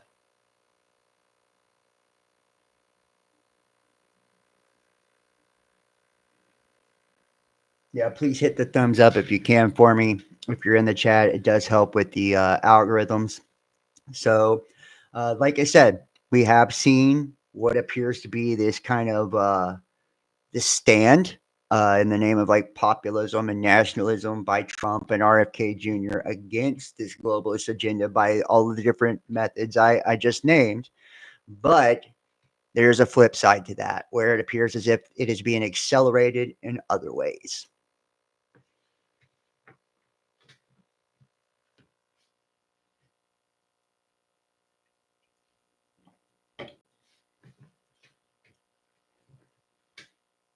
Look at this bitch.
And we're going to look at the nuclear method. We're going to look at the technological method. We're going to look at all of it.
What in the fuck is wrong with her? Does anybody know what the fuck is wrong with Angela Merkel?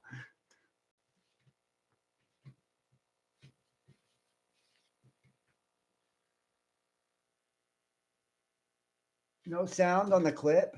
No sound on the clip. Let's see here. That is so weird. Depopulation of the country, saying my character flaw is a way to undermine. Hold on, guys. That's weird. There's no sound on the clip. Hold on. Let's see what we got here. Let me see if I can fix this. That's weird that you guys can't hear that. Hold on. Where am I at here?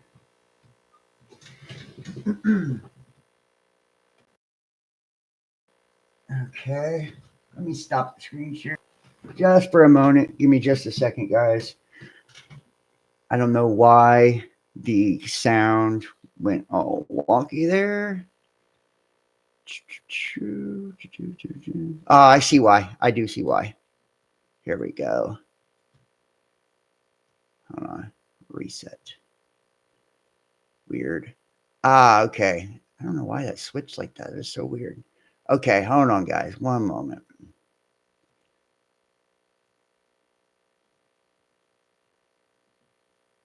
Can I get this to fix here?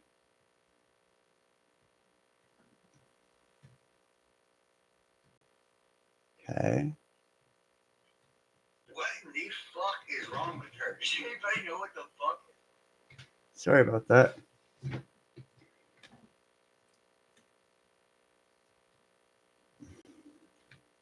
Okay, I have no clue what's going on with this here.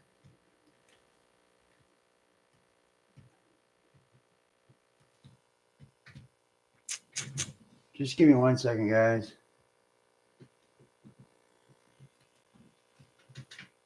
All right.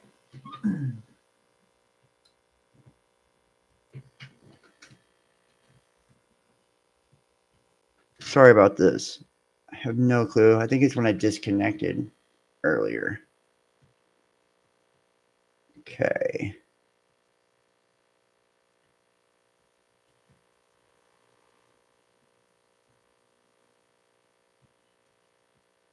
All right. So hopefully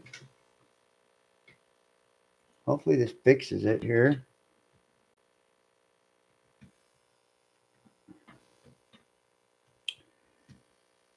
Guys, will have to let me know in just a moment. Almost done here.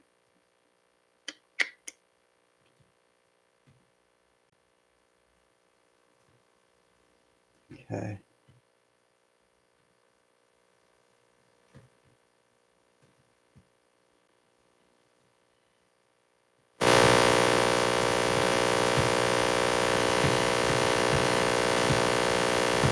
Okay. All right, let's try it.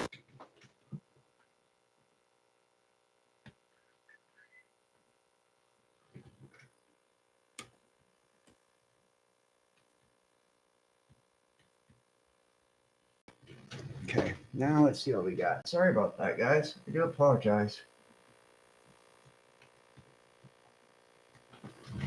Let's see if this plays here. Zendrius on YouTube. What you are about to see is likely the most important video you will encounter about what awaits us in 2025 and beyond, Give me 1 and second. why. Not only will it expose crucial facts that many seem to have forgotten, Let me but know it if you will guys also can hear it. provide precise predictions about what will happen during Donald Trump's second term. These predictions are grounded in extensive research, analysis of globalist state media, and meticulous pattern recognition. You remember when Eisenhower left after, what did he say? There's a shadow government in America. It's called the military industrial complex. And what he was saying was, even I couldn't stand up to him, a 4-star general. So you better watch out. And here we are with Mr. Pretty Boy, liberal Democrat. We're now bombing 7, 8 different countries. He's trying to start a third world war with Russia. We're setting up NATO forces all around the border of the U.S. Russia. What the hell are we doing? What is going on? We're in Afghanistan, Iraq, Libya, Syria. What the? Further, it is very important that the Russian government consider carefully their continued support for the Assad You got the buzz sound out too. You and President Trump organized an international coalition. All right. Let me know in the chat if I think we got the buzz sound fixed. Everything. Yeah, let me know. You're on headphones. Oh, no, I heard that buzz too. I don't know what it is. I got new microphones and shit, and one of them, I think it's like picking up a feedback, probably from my cell phone or something when it does that. But I don't hear the buzz anymore. So let me know if you guys hear the little buzz, and if you guys can hear the video. To remove Assad. Those steps are underway. In 2001, former NATO General Wesley Clark was presented a classified memo which outlines several countries that NATO planned to invade.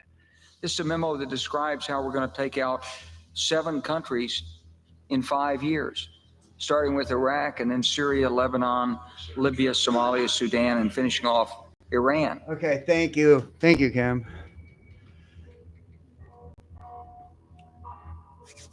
I do appreciate you. We're going to keep increasing the pressure on the Assad regime and working with the Syrian opposition. What Russia and what Iran and what Syria have done recently is a humanitarian disgrace. There's only a few more independent countries left that control their own oil and natural resources, namely Russia, China, Iran, and Syria. And each and every single one of those countries are being attacked as we speak through proxies such as NATO, Ukraine, and Israel.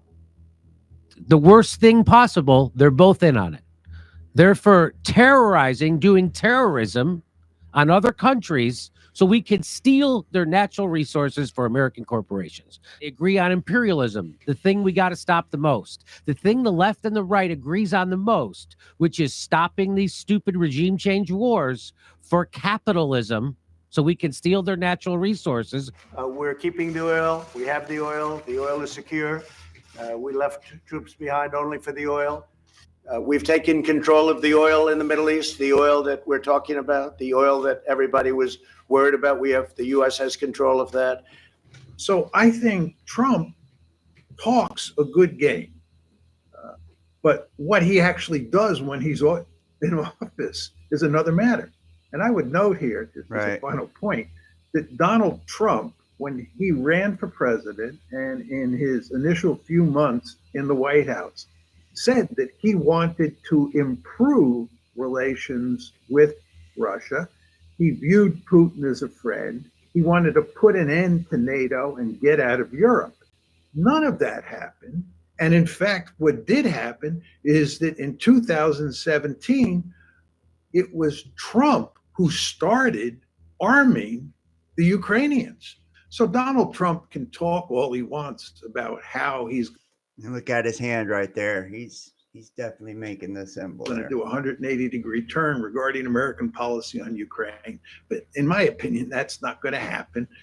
The Trump administration has perilously canceled the INF treaty, the nuke deal that all other U.S. presidents had respected and left in place. He broke the treaty. Not only is Mr. Trump not working for the Russians, in fact, his administration has been hostile toward Russia.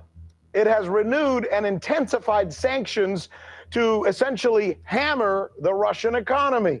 It is pressuring Germany's Angela Merkel, a Russian trading partner, to stop importing Russian oil. And this is what I was saying earlier. What the fuck is wrong with this lady? Do you see her like shaking and shit? What the hell is wrong with her? Russian economy. It has shipped lethal arms to Ukraine with the suggestion that maybe they can be used against Russia. It has bombed Syria. Yeah, and we always lose people when we start showing shit about Trump. So I don't give a fuck at this point, honestly. And just to kind of like just keep it rolling. So like we were talking about too, with the whole agenda here, and I'm sorry about the audio and all of that. I don't know what the hell happened. I think it's because my headphones disconnected. I got Bluetooth in, probably frying my brain as well. So I'll have to edit that part out. But like I said, we have Trump that has taken steps, to counteract a lot of, the eugenics part of the global depopulation agenda. But we're seeing this push forward through technology, right? As well as the war agenda. you've seen what they were talking about here in the video in reference to Trump when it comes to, his relations with Russia. We also see what has happened with Trump as far as China, right? So it's like him and the superpowers definitely been gassing that bus up and creating more conflict when it comes to that. So now I want to show you here as we move through into the more technological part of this. So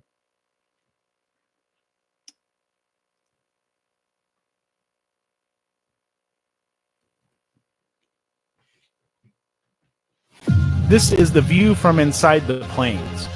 That spray chemtrails into the atmosphere.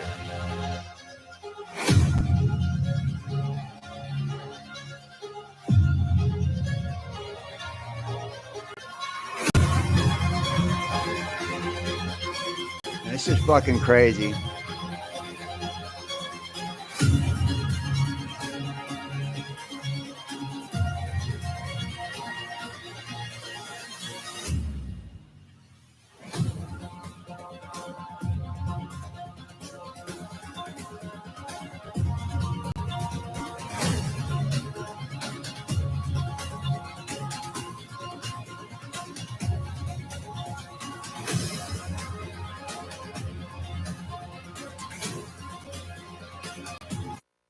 And you can see barium, aluminum, strontium. These are heavy metals.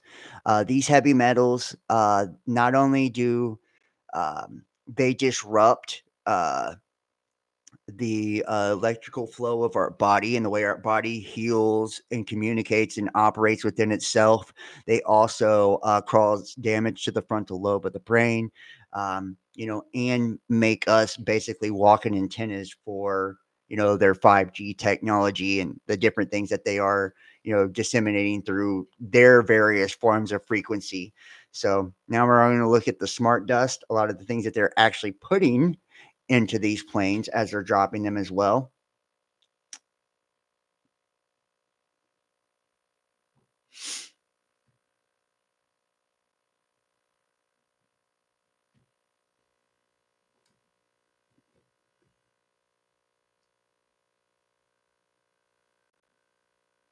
Here we go. And they also talk about microdust as a weapon. They say that this micron-sized mechanized dust, which is distributed as an aerosol and inhaled into the lungs, the dust mechanically bores into the lung tissue and executes various pathological missions. They say it's a completely new type of warfare, and it is legal. It's legal. This is what they're going to do to all the humans on the face of this planet. It's all legal. And then they talk about how the use of frequencies will be used in warfare.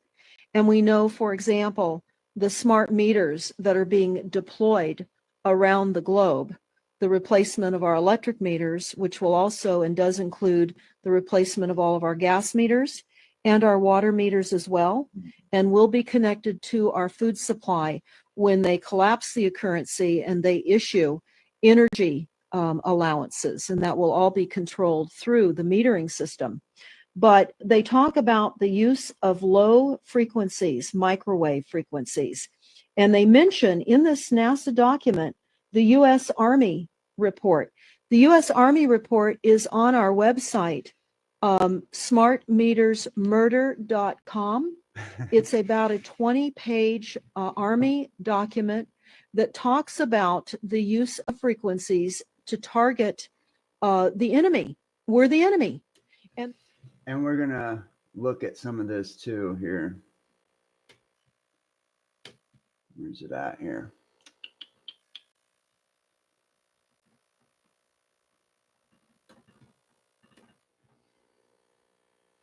And you can see here, according to the AI overview, the 2030 Agenda for Sustainable Development is a plan adopted by the United Nations in 2015 to achieve global sustainability. The agenda includes 17 sustainable development goals. The aim is to end poverty and hunger, ensure human rights for all, achieve gender equality, and protect the planet and its natural resources, tackle climate change, preserve oceans and forests, ensure everyone has access to quality education and universal health coverage, and end environmental degradation. The SDGs are intended to be a blueprint for peace and prosperity for people and the planet. And they are based on the idea that sustainable development requires balancing economic growth, social well-being, and environmental protection. And now remember, when we were looking at this, and we're going to get into some of the documents as we kind of switch around here. When we were looking at, this, and this is the smart meters, I believe, right here. What we actually seen was that balance that they're trying to create, and it was 179 countries or some shit like that. There's already 150 whatever countries have already agreed to this, and that balance that they're trying to create is not for you and I. It's for the big corporations and the globalists, and to make it easier to control and enslave us. So here we go. This is the website for the smart meters here. We're just going to look a little bit at this. The cooking of humanity. Cell phone frequencies have become brain addictive. And now that we are faced with cell phone addiction, we are being warned by the California Department of Health to limit cell phone use. Keep in mind, the Department of Health are behind fluoridation in all communities, required vaccinations, and the department acknowledges climate change as being caused by too many people using too much stuff. Of course, ignoring global corporate weather control systems that are artificially creating the climate change. It's our fault.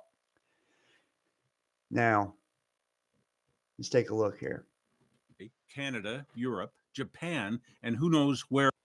We are seeing one of the strangest global events of our lifetimes. Power companies in the USA, Canada, Europe, Japan, and who knows where else, who have no business other than to safely deliver utility services to us, have been enlisted by some global agenda to install radiation-emitting surveillance devices on our homes that they are calling smart meters. The reason that this is so strange is that even after we have told them that these devices are dangerous, harmful, unlawful, and invasive, they flatly ignore us and continue to attempt the installations as if we were speaking to a hole in the ground. We know now that our power companies were perfectly aware of the problems with these meters from the beginning, and they even developed and planned strategies to withhold information about the meters, to install the devices without our knowledge or consent, to lie to us about what the digital meters are and what they do, and refuse to provide verifiable answers to questions about those meters. They could not have sent a more clear signal that the meters are not in our interest. Our power companies have allowed themselves to become partisans and to become enemies of their customers' health, safety, and privacy in some strange and new program to collect data and possibly harm everyone who has a utility meter. The new digital meters are designed to do things utility meters don't need to do, and power companies refuse to explain why they are so determined to push this on us. Most of us have become very dependent on our utilities, and our dependency is now being exploited by a globally coordinated internationally. United Nations Agenda 21 has become suspected as a key driver because that agenda calls for global controls of population behaviors and collection of data at the local level, just as the digital meters are designed to do. Those United Nations programs have been directly funded by proponents of global governance and depopulation, such as Ted Turner, Bill Gates, George Soros, and other members of secret societies advocating depopulation, such as the Club of Rome. Again, this is currently largely rumor and speculation, and we certainly need more facts to fully understand the bizarre experiment of invading private homes all over the world with high-tech monitoring devices posing as utility meters. Right. And this just gives them the ability to be incredibly invasive. And, there are a million different companies that have emerged, to actually try to block these smart meters. And I don't know how effective they actually are, in doing this. But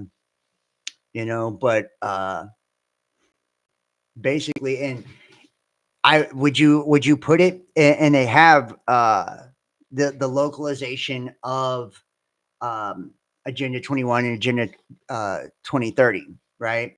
They've seen this taken down to the local level, and we see things like the riot gear and shit like that that are given to police now that have basically, turned them into paramilitary. These are a lot of times this comes from the UN and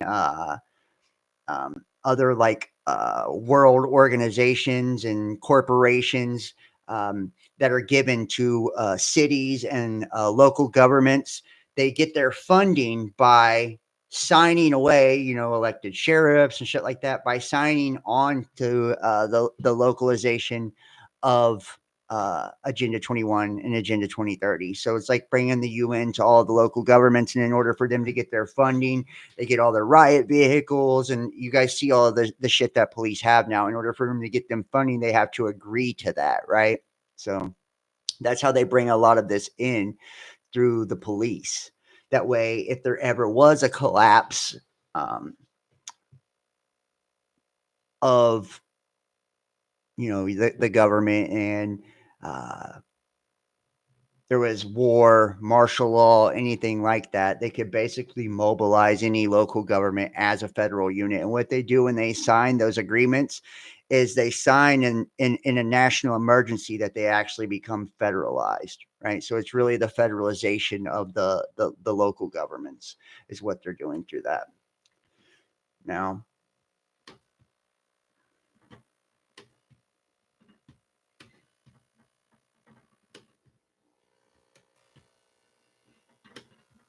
one of the plans she was talking about was actually from NASA. Where's it at here? Right here. Future strategic issues of warfare circa 2025. Capabilities of the enemy after next, the ongoing worldwide technological revolution, economic trends, potential nature of farther term warfare. Bots, Borgs, and humans welcome you to 2025. And isn't it interesting? We're now in 2025, right? This presentation is based on the futures work for and with United States Air Force, you guys, DARPA, right? You can see all of them that are a part of this, right? Australian DOD, Joint Command, Joint Futures, National Research Council, Army after next, United States Air Force, so on and so forth, JCOM. This presentation is meant to incite thought and discussion and is based in all cases upon existing data, trends, analysis, technologies. Examples given, no pixie dust. Provides in some cases a somewhat broader view of prospective developments and issues, the utilization and application of 2025 projections, inputs to future warfighting concepts developments, inputs to new procurement decisions, and heads up for intel community. Going in assumptions, politics can and does change overnight. Examples given, Russia, Iran, Iraq, Pakistan, etc. Potential capabilities is the future warfare issue, not who, but what. Need to plan differently. The world is in the throes of triple exponential IT, bio, and nano technological revolutions. Changes occurring at scales of months instead of decades.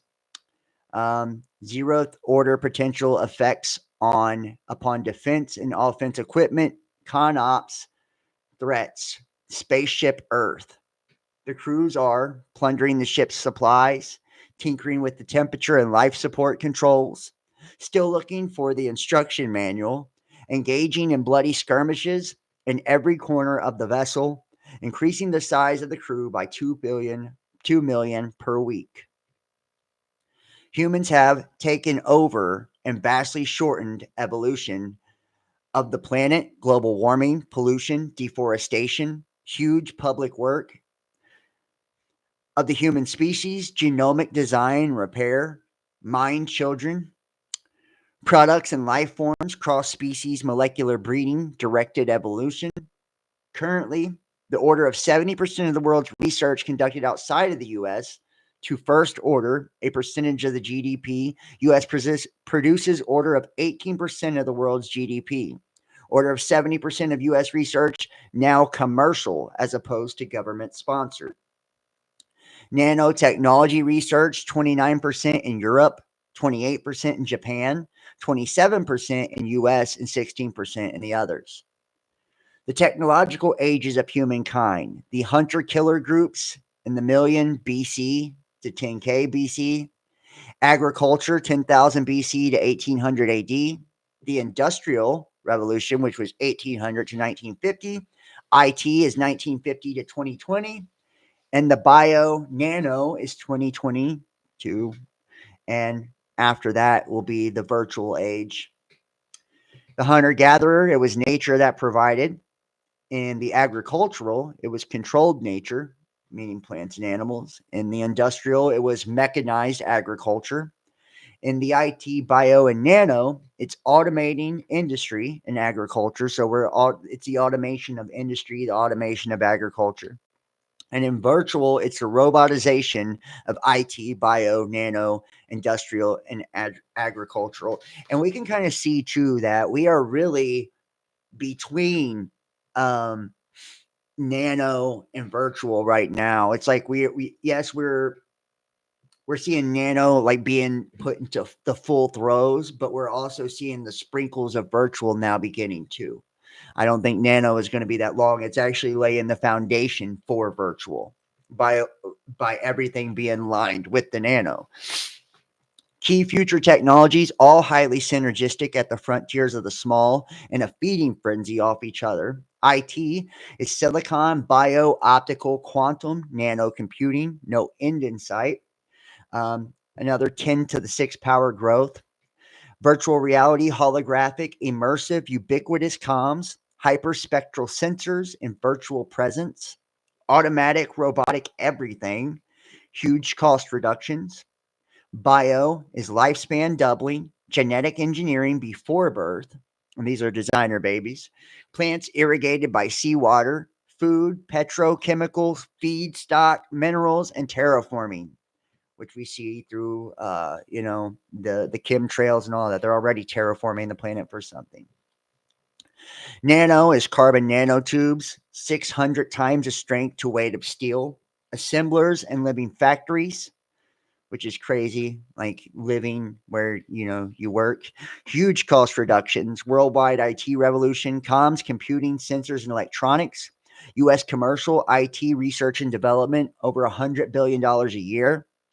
Factor of 1 million, further improvement, silicon, molecular, quantum, bio, and optical, beyond human AI, automatics and robotics in the large, immersive multi-sensory VR and holodecks, ubiquitous multi-physics, hyperspectral sensors, land, sea, air, and space, micro nanosats, and GNC sensors, etc.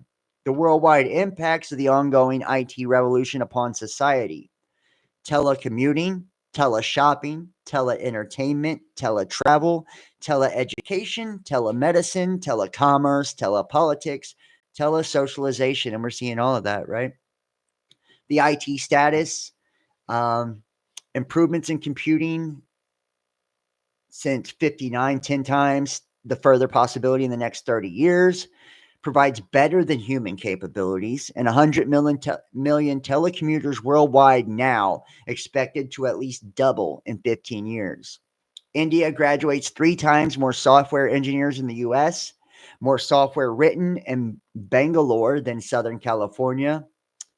And IW effectively constitutes a 4th weapon of mass destruction. Some IT predictions, quantum computing initially available in 5 years, which we have quantum computing now from when this was written. 15% of all power today is used by computers and will reach 60% by 2010. I think this came out in 98 or something like that. Wearable, implantable, on-person electronics and comms, computing, sensory augmentation, health monitoring, and brain stimulation. AI and beyond computing. Human, and you can see that this was part of their plan, and we're already very far along in this. Human brain characteristics and capabilities, 100 billion neurons, 100 trillion connections, 200 calculations a second, slow speed of neural circuitry, 20 million billion calculations a second, excellent at parallel computing, pattern recognition, and poor at sequential thinking, operates via random tries. Machine capabilities are currently 10,000 billion calculations a second, 100 billion by 2004. By 2010, 20 million billion available, and by 2025 on a PC, and by 2030, PC has collective computing power of a town full of human minds. Wow. The U.S. Human Brain Project, which we already know, the Brain Initiative and all of that is in full throes as well. Begun early 90s, funded by 16 organizations across 5 agencies, and look who they are. The NIH, the DoD, NASA, Department of Energy, right? AKA neuroinformatics, the intersection of neuroscience and informatics, exploding field. 10,000 individual presentations at annual meeting of Society for Neuroscience, from molecular geneticists to cognitive psychologists. Determining detailed neuroanatomy of the human brain, or digital brain atlas, and the use of IT to study the brain, the use of brain info to aid in IT and AI. The imagination engine, aka creativity machine, aka creative agent. Current AI is the best bet, not a rule-based expert system. Generates new ideas, concepts via starving a trained neural net of meaningful inputs, forcing it to dream, cavitate, create new concepts, etc. An attendant neural net used to capture, record, evaluate, and report on these writings. And we already see that this happens, right? The dream machines. AI creates art and all kinds of shit now, right? It can write things for you and everything. In this worldwide economy, our ability to create wealth is not bounded by physical limits and resources, but your ability to come up with new ideas. However, even universal wealth will not obviate the other causes of warfare, which include politics, faith, religion, megalomania, and territorial disputes. Global problems and solutions, serious problems.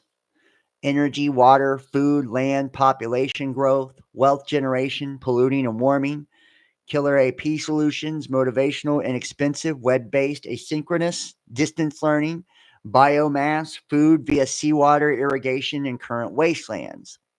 Inexpensive, motivational, asynchronous, web-based distance education enables the demise of the U.S. underclasses. Wealth creation from enabled invention. Stabilization of world population, which means no more growth, right? Even more rapid technology diffusion, equalization of haves and have-nots, which I don't know if that's happened with the equalization of that, unless they're talking about the basically the removal of the middle class, right? Then the haves and the have-nots. You have just rich or poor, nobody in between. Altered political military outlooks worldwide, i.e. changes everything. Motivational learner, web-based asynchronous distance, only method of providing requisite and improved educational breadth, depth, quality, responsiveness to shifting global economic warfare requirements, accelerated increase in knowledge. At orders of magnitude, 1, reduce societal and individual cost. 2, increase convenience and accessibility. By 2025, 40% of private and 15% of public colleges and universities are expected to close due to web-based competition. And I shit you not, not only do we see like online schools and shit like that, but we're seeing even people like Jordan Peterson now starting their own schools, right? Which we know he's part of the intellectual dark web and all that. I actually like Jordan Peterson. But it's because they have demeaned university education so much, because for one, you go there to get radicalized, right? That's what happens to people that go to university. They go get radicalized. They get a useless fucking education. They're in a tremendous amount of debt for their lifetime. They can't get jobs after they leave and all of that. So it's been rendered obsolete, basically. for the most part. I mean, there's some people that still do good out of that, but very few. And now, you can pay a couple $1,000s for a person like Jordan Peterson. You can learn all the things that he taught at university, not in a university, for not even a fraction of the price, right? And we also see the same thing with like web-based universities. You can get degrees and stuff like that for a fraction of the price. Northern VA businessman recently donated $100 million to set up a free Ivy League class online. Like I said, the ultimate education approach, plug and play, direct silicon or other such device connection to the brain, which we know the neural lace and shit, like Elon Musk, very rapid uploads, education in minutes instead of many years, which they say that neural lace will actually increase the broadband of your brain by like fucking 100 times or 100 million times or some crazy shit like that. Like the broadband of your mind, the ability to perceive, receive, and utilize information is fucking exponential. I actually was I forget who I was watching, but I was watching like this thing that was saying, that the truly intelligent people, and you could say this was propaganda or whatever, I don't know. It just depends on what your point of view on it is. But they were talking about how actually, if it cost 100 grand, right, to get the neural lace, that it would be more than worth it. You pay that, you get a loan, and this is what a strategy that people actually implement in the future when it becomes available to the public, for everybody. Get a loan for 100K, buy the neural lace, the neural implant, and on that neural implant, you would be able to use your mind, use your brain. If you wanted to, you could use it as storage, right? Storage space, and get paid to store data for companies and people, or you could use it for a vast swath of ideas to, and they're saying ideas will be like the new, occupation, getting paid for ideas, or start your own businesses online. They're saying it expands your brain function so fucking much and the broadband of your mind so much that the smartest people will pay that 100 grand and become fucking millionaires overnight. So advantage of shallow sea and desert production of biomass via seawater irrigation, closed CO2 cycle, obviates global warming, food, petrochemical feedstock, materials and clothing, etc. Energy, in reliance on the Middle East, right? Which we know, like the free energy and all that this is also becoming a thing. Terraforming, alter desertification, preservation, production of fresh water, rich mineral source, seawater, utilization of wastelands in the Sahara, etc. Probable circa 2025 societal changes. And let's see if society is like this, guys. Much increased lifespan, and that's the biological. So what did they say in that study we looked at earlier? We're at 73 and are about to be at 77 for the lifespan. So yeah, since this happened, yeah, we've definitely increased lifespan. Solution to energy, water, and warming, which, filtration of water. People filter water in their homes now, right? Far more global distribution of technology, education, economics, wealth, and IT. And that's true. Absolutely, that's true. Technology it's mass produced in every arena of life all over the world. Tremendous increase in capability of automatic and robotics, everything, IT, bio, and nano, and that's also true. I did a video the other day and I showed you guys all the robotics and shit like that, right? So that's very much so happening, resulting in reduced tensions associated with haves and have-nots. That's not true. And historical religious issues. Got that. Yeah, there is historical religious issues. Religions are taking a nosedive, right? Also resulting greatly in increased individual destructive power and general societal disaffection. RWT machines. I'm not sure what that means, but But we do have disaffection with society, so people don't care about society anymore. Major emerging law enforcement issues, and these are definitely issues: privacy, ubiquitous micro and nano sensors. We just showed the smart meters and all of that. IT net crime, absolutely. There's identity fraud, all that shit on the net. Biocrime, binary pathogens and genetics, which we haven't truly seen a whole lot of that, but we did show in the video the other day. How these biological weapons based on genetic sequencing that they're now developing. Governments are actually developing and have been protection like China to attack Caucasians and Israel to attack Palestinians and shit like that. Protection of human electronic implants. People already have different devices implemented, so within their body, and that's becoming more and more prominent. Protection of CONUS beyond terrorism. I'm not sure what that is. CON-US. I'm not sure what that is. Anybody know what that is? That acronym. Societal disaffection and upheaval caused by rapid technological changes, road and air rage, psychosomatic illnesses, and withdrawal. Interesting.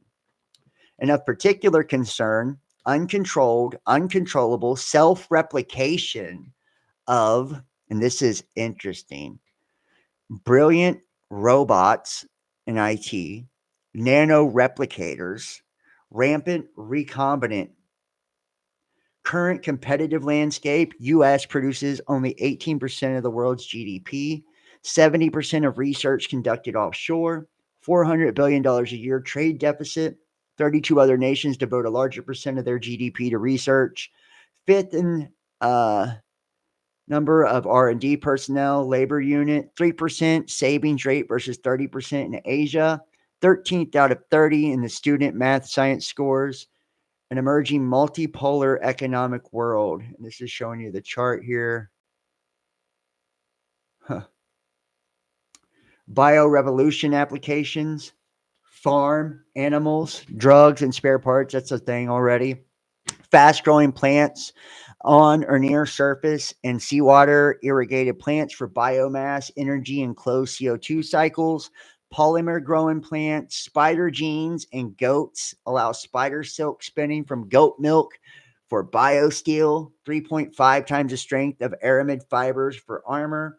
Binary bioweaponry examples, confluence of IT, bio, and nano. A brain of a sea lamprey inserted and connected to a body of a robotic fish, an initial cyborg. And they have done shit like this. I mean, in labs, they've created it was mice, I believe, robo mice. So I mean, they've done things like this. This is fucking crazy. Then some of this shit's scary. Choo Choo, a flesh and plant eating robot that hunts digest natural foods to live off the land. That is really scary. Carbon nanotubes. This is a thing. C1000 or 1 million. Buckminster fullerene carbon, 100 times the strength and 1/6 the weight of steel, 8 times better armor, low energy and molecular petaflop computing, ultra capacitor, high temperature, revolutionary power generation and storage opportunities, ultra capacitors, nanotube storage. And a lot of this, we were just beyond some of this. Some of this, they couldn't even wrap their heads around where we were going with a lot of this shit, right? We're now trying to store shit on DNA and crystals and shit. We're beyond a lot of what they think we were going to be doing. Freeform fabrication, powder, wire, metallurgy using robotic magnetically steered electron beams to create accreting local melts, grow instead of cut. No fasteners, no strong backs for fasteners, nearly infinite fatigue life, excellent metallurgy, repairable metals at lower weight than far more expensive composites, aluminum vortex combustor, micro-powered aluminum fed into a vortex combustor burns seawater, provides AIP with high energy density, efficiency for inexpensive, would allow enemy after next, affordably threaten, multitudinous inshore, okay. We're going to look at some of the nano tags, smart dust. Yeah, sensors implanted during manufacturing, smart cards, biosensors. Yes, all of this is already here. Some sensor swarms, smart dust, Nano tags placed on everything. Yeah, they have those. That came out with iPhones and shit, the nano tags. Optimal positioning of explosive dust, air explosive, formation of explosive lenses, infiltration of deeply buried other such targets, microdust weaponry, a mechanical analog to micron-sized mechanized dust, which is distributed as an aerosol and inhaled into the lungs. Dust mechanically bores into lung tissue and executes various pathological missions. A wholly new class of weaponry, which is legal. Given now to soon. Gigabyte data transfer rates, optical comms, petaflop computing, exceptional AI, wondrous ubiquitous land, sea, air, space, multi-physics, hyperspectral sensor swarms, military, commercial, and scientific. Survival requires dispersion, size reduction, and concealment. Robotic swarm technologies, primarily commercial. Yeah, they have that. It's in drones. Assumptions, combat in 2025. Precision strike, micro sensors, camo, spoofing, robotics, bio and chemical munitions. Logistic assets highly vulnerable in or out of theater. In and near theater ports, airfields possibly unusable. Beam weapons, increasingly prevalent. That's right. We have directed energy weapons, which, matter of fact, right, there's a bill to amend Title 10 United States Code for the rapid acquisition of directed energy weapon systems by the Department of Defense and for other purposes. So how about that, right? So how about that, bud? Where was I at here?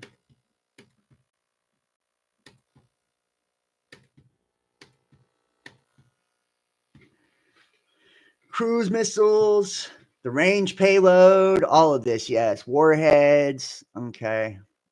Just going to kind of skim here. EMPs, psychological warfare, informational, net, psi warfare, radio frequency, chemical, biological, brain interactions, low frequency modulation, yes. Microwaves, behavioral performance, yes, absolutely. Seizures, gross alteration in brain function, increases in blood flow, lethality. Damn, dude. Fingerprintless bioarchipelago, bacteriological, fatal to disabling, short to long time scales, prions, parasites, carcinogens, toxins, hormones, biohacking, natural genomic, airborne varieties of Ebola, etc., binary agents, via imported products, vitamins, clothing, food, genomically targeted pathogens. That's what we were just talking about, the ethno targeting. Long term shock and all. What the fuck? Weaponized by US. Easily transmitted via aerosol.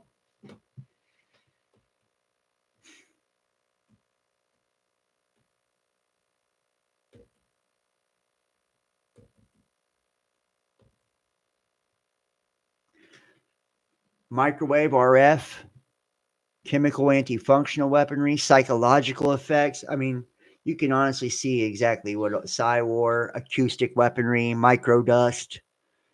Yeah. Everything they have in this, and I'm just going to drop this in the chat because I don't want to go through the whole fucking thing, but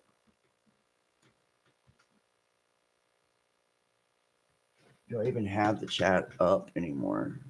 Yeah, I'm going to put it over here.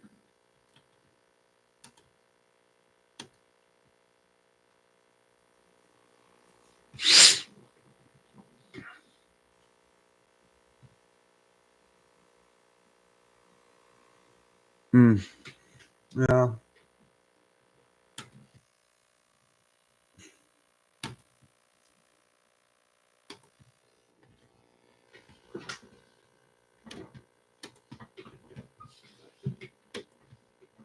Hold on. Hard to see past this camera.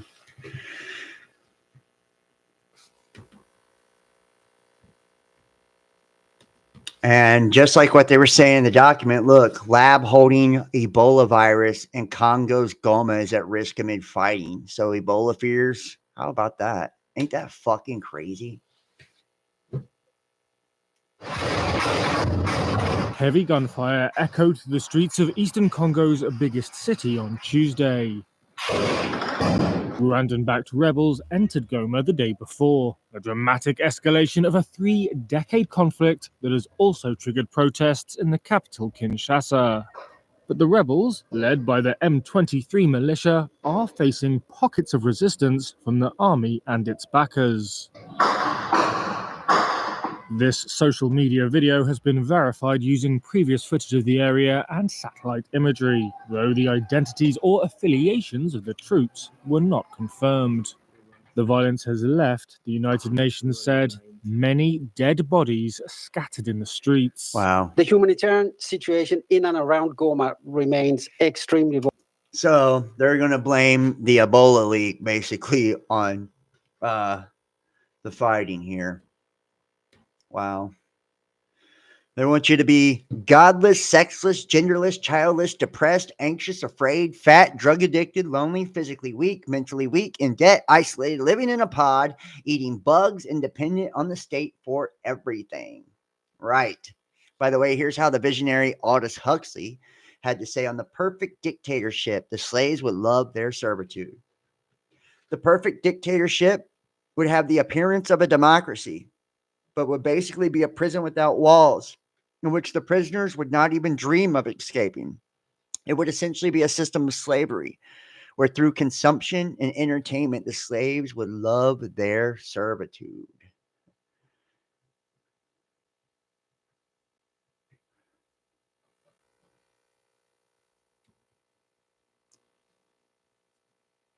Yeah, here we go. Normies, those don't exist and they're not used by the government. Shown here, introduced in the Senate in 2016. Directed Energy Weapons Systems Acquisition Act of 2016. This bill amends the Bob Stump National Defense Authorization Act for the fiscal year 2003 to state that it supplies or supports services urgently needed to eliminate deficiency in directed energy weapon systems.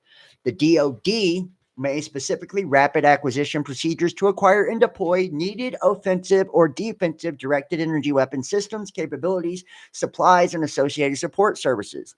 Directed energy weapon system means military action using highly focused sound, electromagnetic, or particle beam energy to incapacitate, damage, or destroy enemy equipment, facilities, or personnel. This bill redesignates the DoD's High Energy Laser Joint Technology Office as a Joint Directed Energy Program Office.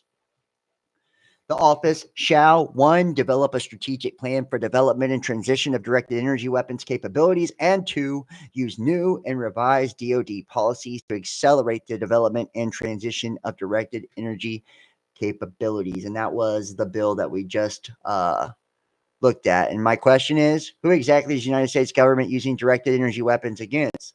You and me. And that is the fucking truth right there. I've had my ass blasted by these motherfuckers more times than I can count. And you see it right there. When you try to tell people you're being hit by directed energy weapons, only thing you can really hear if you put it on video is you can hear the clicking. You'll hear the clicking of the energy depending on what type of weaponry they're using, right? But most people don't even think this shit's real. Confirmation, the drones were U.S. owned and operated and cleared by the FAA the whole time. Yep, it wasn't the enemy. What then? Remember the drones. And welcome here? back here to Live Now from Fox. I'm Andrew Kraft. We have a live picture there at the White House. Well, we got some clarity today on the drone situation over the skies of New Jersey late last year. Caroline Leavitt, the White House press secretary, saying those drones seen flying were, quote unquote, not the enemy. She says they were FAA-approved drones. Here's Caroline Leavitt. Check it out. I'll show you these drones here. We're going to just fast forward so you can see them, the videos of the temporary drone. flight restrictions that were going on there. It was from the surface up to 2,000 feet. So when we look at the epicenter, that started on November 25th, 2024. It expired on December 26th, 2024. right about the time that all this was taking place. There was absolutely no question. Actually, the temporary flight restriction said for special security reasons. So, Andrew, that was publicly, it was available publicly. It was harder to find unless you know where to look on tfr.fa.gov. But in every comment that I made, I said, you've got to start to look at that, because that being the epicenter, that's where it was taking place. That started call it the paranoia. I did my best to belay some fears here, but there was no question about the fact that that was going on. That led a lot of other drones to go up. They're illegal. I mean, you can fly drones. You can, I can. So a lot of people took drones in the sky. A lot of people were mistaking things that they saw in the sky for drones. So one, you've got to look to the fact that that was public, that period of time that was publicly out there from 11/25 of 2024 right before Christmas Day, right after Christmas Day, December 26, 2024. That's when this was published, and then that came to an end. And then, of course, Yeah, well, and the whole thing with the drone technology, that's all part of this too. The drones are part of surveillance. The drones have weapon capabilities and anything. The Trump administration fast tracking an economic crash to enact the Insurrection Act. I have been seeing a theory floating around that Trump administration is purposely fast tracking an economic crash on the poor because the resultant unrest would allow him to activate the Insurrection Act. And I got the Insurrection Act over here, which we'll look at just a second. And this would give the cover to suspend posse comitatus and deploy the military within the borders and declare a martial law. This recent suggestion to deport criminal American citizens seems like a modern rehashing of the Madagascar plan. Just criminalize a group of people who are resisting the government and ship them elsewhere after seizing their assets, of course. So, let's see here. The Insurrection Act, which is the law which lets the president deploy the military domestically and use it for civilian law enforcement, and is dangerously vague and in urgent need of reform. Yeah, the Insurrection Act authorizes the president to deploy military forces inside the United States to suppress rebellion or domestic violence or to enforce the law in certain situations. The statute implements Congress's authority under the Constitution to provide for calling forth the militia to execute the laws of the Union, suppress insurrections, and repel invasions. It is a primary exception to the Posse Comitatus Act, under which federal military forces are generally barred from participating in civilian law enforcement activities. Although it is often referred to as the Insurrection Act of 1807, the law is actually an amalgamation of different statutes enacted by Congress between 1792 and 1871. Today, these provisions occupy sections 251 through 255 entitled 10 of the United States Code. Now, think about that. If we really were seeing, something like this to where there was this intentionally taking place where,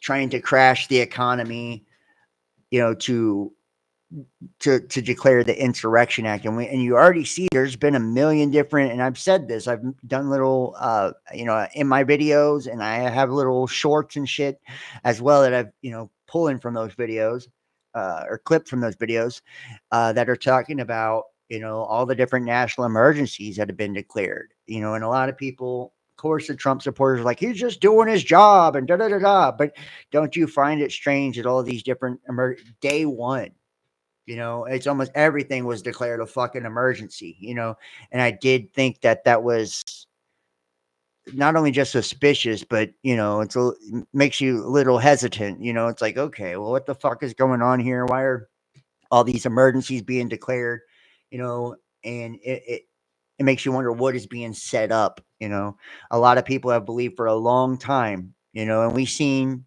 during Trump's first regime, the National Guard and all that, occupying the nation's capital. So we know he's not above it, guys. We know he's not above it. And looking at Posse Comitatus,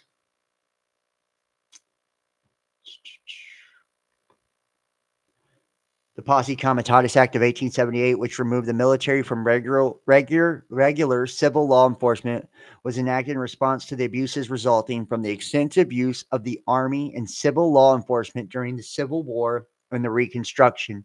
The act allows legislated exceptions, has allowed the use of military in cases of domestic violence, protection of federal property, and enforcement of some federal laws and court orders. The growing drug problem in the United States and the inability of federal and local law enforcement officials to meet the challenge of massive drug inflow led Congress in 81 to enact legislation providing for military cooperation within civilian law enforcement officials. Although recognizing Posse Comitatus restriction, the law opens the door for extensive use of the military and civilian law enforcement. And see, this is what I was talking about earlier, the localizing of the United Nations, right? How they gave local law enforcement all the riot shields and all of this, right? Like basic,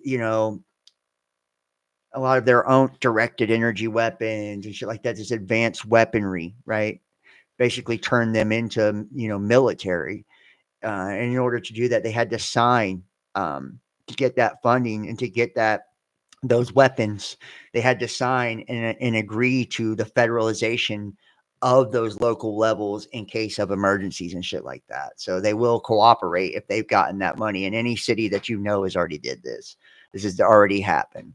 The Department of Defense developed directives to provide types of direct and indirect assistance to civilian law enforcement agencies. Currently, the military collects information and uses military equipment in tracking violators of drug laws.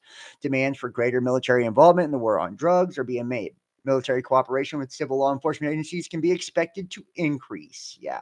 So there you see it. And they could really just honestly, like they said, declare whatever they wanted to as far as this goes.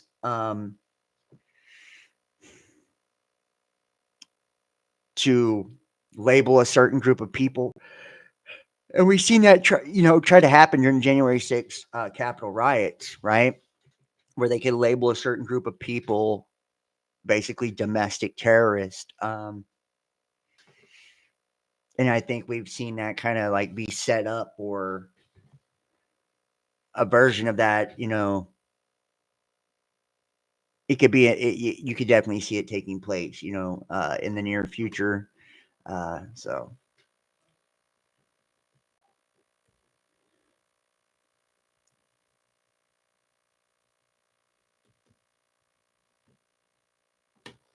And before we get into these final documents here, let me close out some of this shit.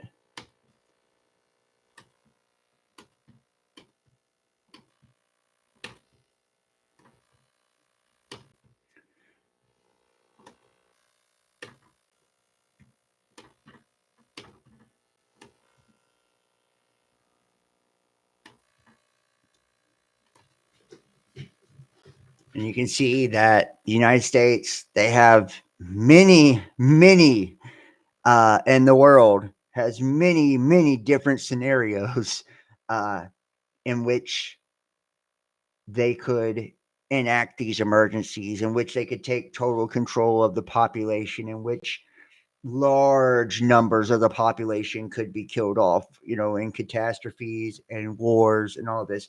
It's not just about sterilization, birth control, poisoning of the food, poisoning of the water, poisoning of the air.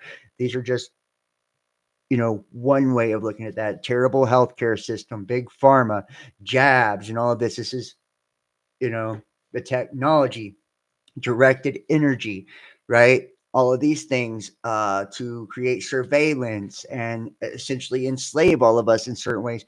They have also built underground networks and roads and deep underground military bases all over the United States for other scenarios: nuclear bombs dropping, asteroids hitting, tidal waves, fucking zombie pandemics. They have a million different variations of how they could take us out, and they have the technology to fake these things as well, considering Project Bluebeam and things like that, right? And they've programmed the mass consciousness to be ready to accept this. You can see document sheds light on secret U.S. plans for apocalyptic scenarios dating back to the 50s. preparations for nuclear war, and revised after September 11th, the presidential directives are not shown to Congress. Newly disclosed documents have shed a crack of light on secret executive branch plans for apocalyptic scenarios, like the aftermath of a nuclear attack, when the president may activate wartime powers for national security emergencies. Now, think about them just saying now they're going with the new lab leak shit over COVID. You have these countries in Africa that could Ebola leaks and shit like this. You can see many different ways that this could go. Until now, public knowledge of what the government put into those classified directives, which invoke emergency and wartime powers, which we're talking about insurrection, posse comitatus, all of this as well, right, has been limited to declassified descriptions of those developed in the early Cold War. In that era, they included steps like imposing martial law, rounding up people deemed dangerous, and censoring news from abroad. It's not been clear what is in the modern directives known as presidential emergency actions, with all these different emergencies being declared, because under administrations of both parties, none have been made public or shown to Congress. But the newly disclosed documents, which relate to George W. Bush's administrative efforts to revise the draft orders of the attacks of September 11th, 2001, offer clues. Several of the files provided to the New York Times by the Brennan Center for Justice show that the Bush-era effort partly focused on law that permits the president to take over or shut down communications networks in wartime. Right? If you cannot warn people, right? And what is that? Hold on. Let me see if I can find this.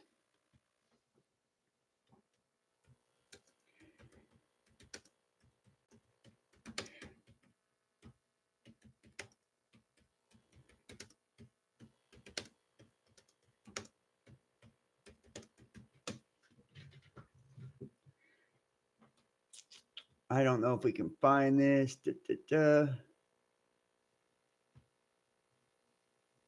There's not always, it's hard to find the full letter of this. Hold on. Hard to find the full letter. Let's see if this is it. Nope. Nope.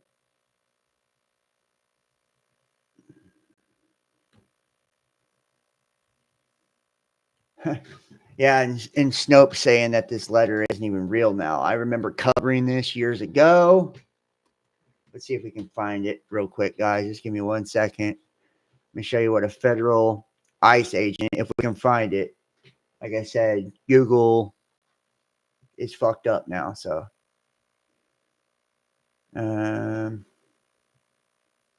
Aha.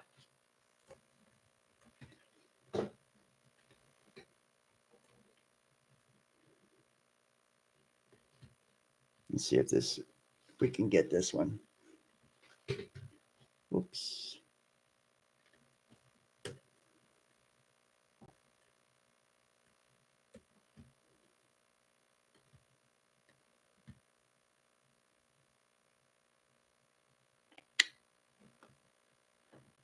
Okay, well, fuck that.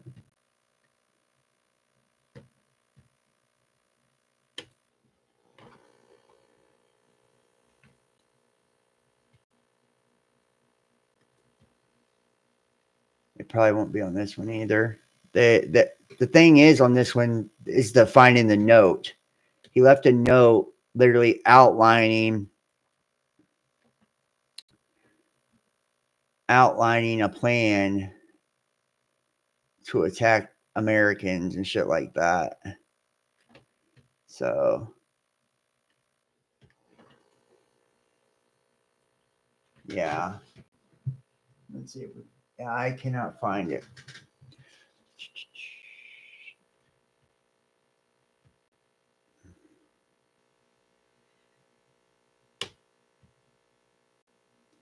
Does anybody remember that letter?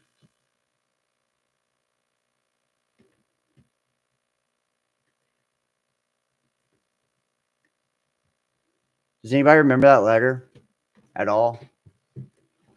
You guys might. I've done videos on it.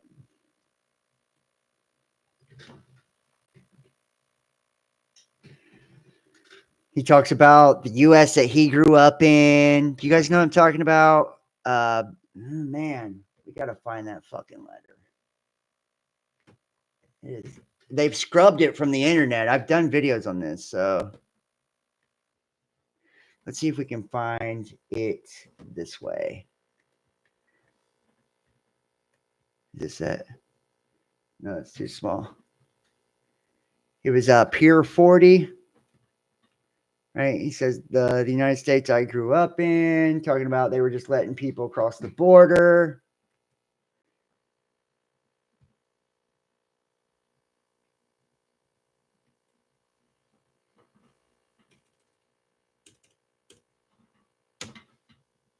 Was it Pier 40? Pier 40 or 41?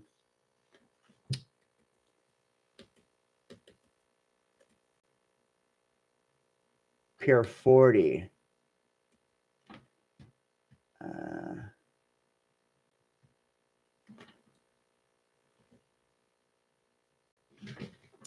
We're going to try. I'm going to try to find this one more time here. We might be able to find it here.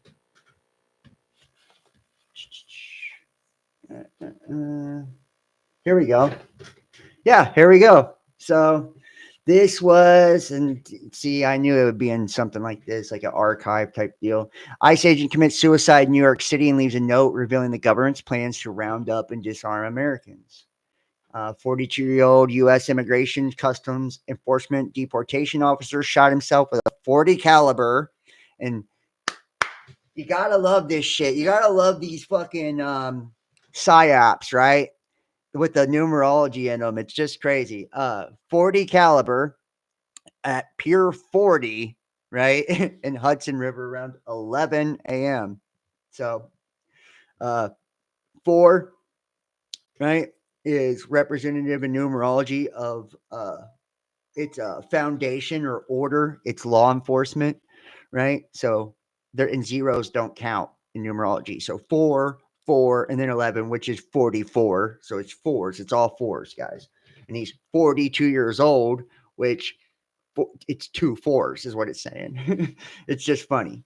And the suicide note, here is the suicide note. This is what he says. And then we're going to show you some of this other stuff. I was hired to enforce law, to capture and deport people who come to this country against our laws. But now, if I dare to do that, and they've scrubbed this bitch from the internet, by the way. Matter of fact, if you go to Snopes, they say that this letter isn't real, but I'm reading it to you right now.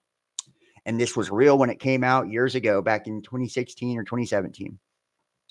I was hired to enforce the law, to capture and deport people who come to this country against our laws. But now, if I dare to do that, I face being suspended or fired because our president refuses to faithfully execute the duties of his office. Instead, I come to work each day and collect a paycheck twice a month for intentionally doing little to nothing. I cannot and will not be party to this fraud, to this usurpation of the law, or to this despicable politicians betraying our nation, the note continued. ICE's office, If the American people knew what the government is planning, they would rise up and overthrow it. And dude, I'm telling you, this is fucking classic psychological warfare, by the way. And I feel like when they're telling you this, by the way, all right, when they're telling you this is them saying what they're actually doing right now, right? I cannot and will not be party to this fraud, saying that this is a fraud, this usurpation of the law. They're usurping the law by doing this. Despicable politicians betraying our nation, right? Because it's politically motivated. If the American people, and it's against Obama, right? Obviously at this time, if the American people knew what the government is planning, they would rise up and overthrow it. If I or anyone else in the federal government reveal what is coming, we would be killed anyway. So now I will reveal what I know. We in federal law enforcement have been drilling for several years to control riots and uprisings from a coming financial collapse and widespread bank failures. The drill involves life-size images of American men, even women and children, whom we are told to shoot for practice and to get used to it. We have been told that the economy is terminally ill and will fail. And this is back, in 2016. So this is how old this was. And I remember covering this, guys. We are told the banks are all insolvent and the FDIC doesn't have nearly enough funds to bail out depositors.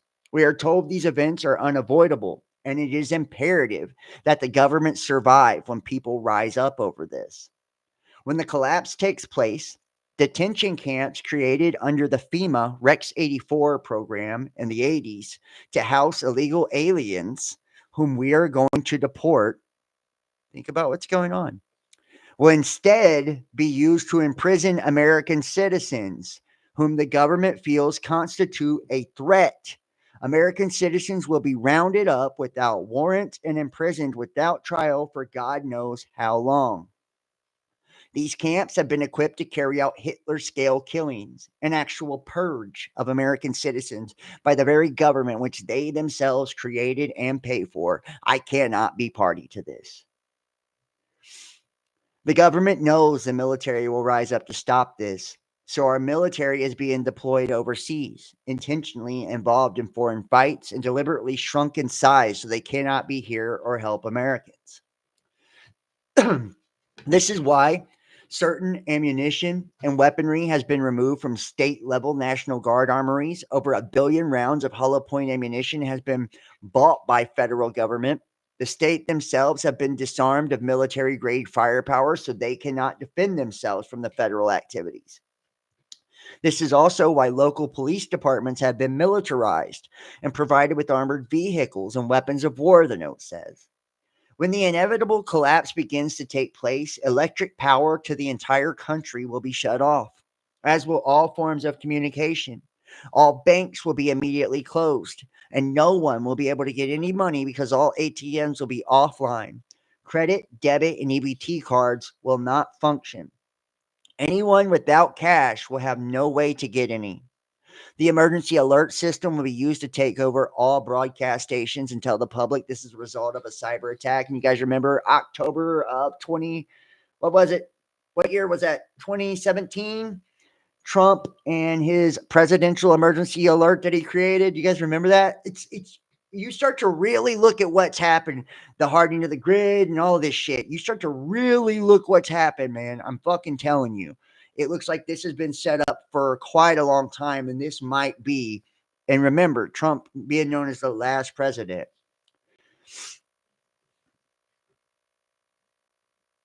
But and okay, the emergency alert system will be used to take over all broadcast stations and tell the public it's the result of a cyber attack. But while the American people patiently await things to get back to normal, the government will unleash roundup of citizens they deem militant or dangerous. With all civilian communications out, all TV and radio stations taken over by the emergency alert system, by the time word spreads of what's taking place, the government will already have the upper hand. Every federal prison has been outfitted with lethal gas systems. When things go bad, all prisoners in all prisons will be placed in their cells on lockdown. Prison staff will depart the facility, and a certain designated person will trigger a lethal gas system. All federal prisoners, regardless of their crime or their sentence, will be gassed to death in their cells. Once the gas clears, the dead will be removed, and the prisons will then be used to house citizens who fight against the federal onslaught. So the intent of the government to succeed, have they recruited priests, rabbis, and clerics from various religions to quote appropriate scriptures about obeying government. They are being trained to tell people not to fight back, and their best hope is to pray.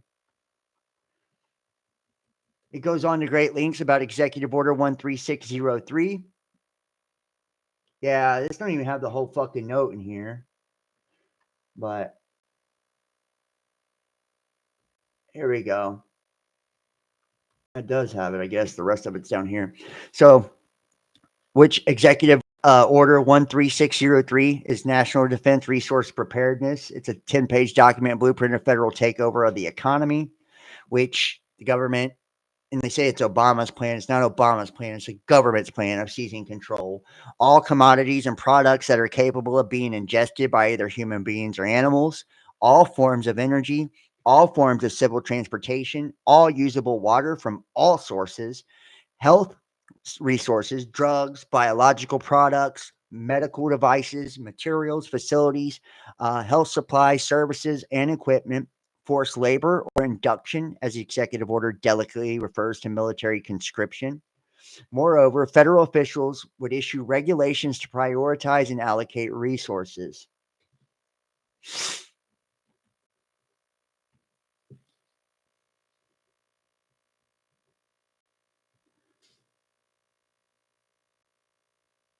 And Executive Order 1360Z says the ominous ambiguity during the full spectrum of emergencies. So it's saying all of them. The suicide note touches on the subject of preppers. It says, we in federal law enforcement have also been told that the government has a full database of so-called preppers, those who will be dealt with first by armed federal agents coming to take their guns, their food stocks, so food can be redistributed as the government sees fit.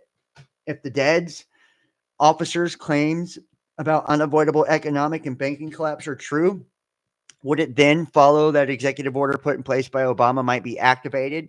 Would all of us find ourselves in forced labor while the government takes our food and redistributes it under the executive order's paragraph about allocating resources? It's terrifying stuff. It is not our intent to cause panic or alarm. While we expect readers to be intelligent enough to discern this on their own, we feel compelled to point out that these could simply be paranoid ramblings of an insane person who killed himself. On the other hand, this could also be revelations by a person who was so distraught over the ugly truth that he killed himself. And the website on Snopes has issued a declaration that our story is a hoax and that it's somehow not a radio station and attributed the story, and that the website, the former FBI National Security Intelligence asset named Hal Turner, whom she means as a white supremacist. Wow.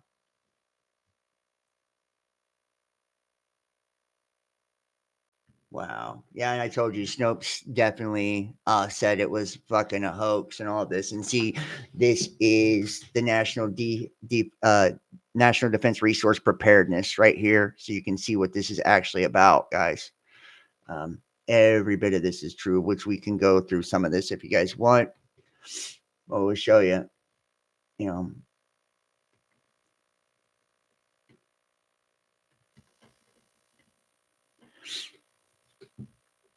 OCR, which is optical character recognition. These are technologies, and it's a technology used to automated data to extract quickly and convert images of text into machine readable format. They're just doing everything. You see where technology has taken all of this, right? They could literally have you on your ass in a moment, dude. In a moment's time, and you see where they're taking all of this. We have World Population Plan of Action. I'm going to start dropping some of these things in the chat for you guys. That way, if I don't hit them, you can still.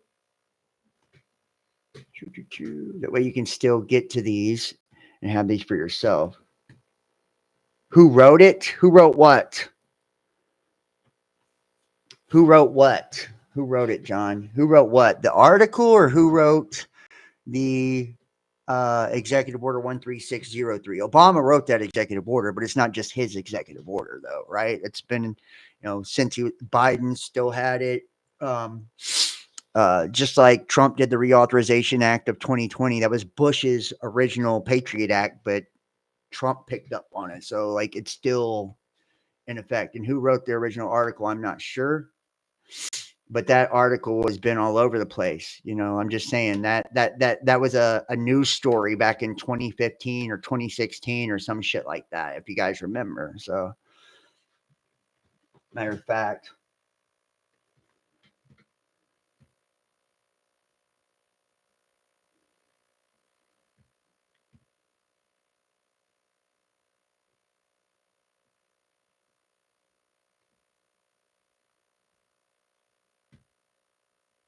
And, you can see here. Hold on. over the city, looking down on Washington, D.C., you'll see there are two main boulevards culminating in a pyramid. And just at the very top of the pyramid is a street cutting it off. And then within the triangle at the top, where the eye on the dollar bill is the Capitol.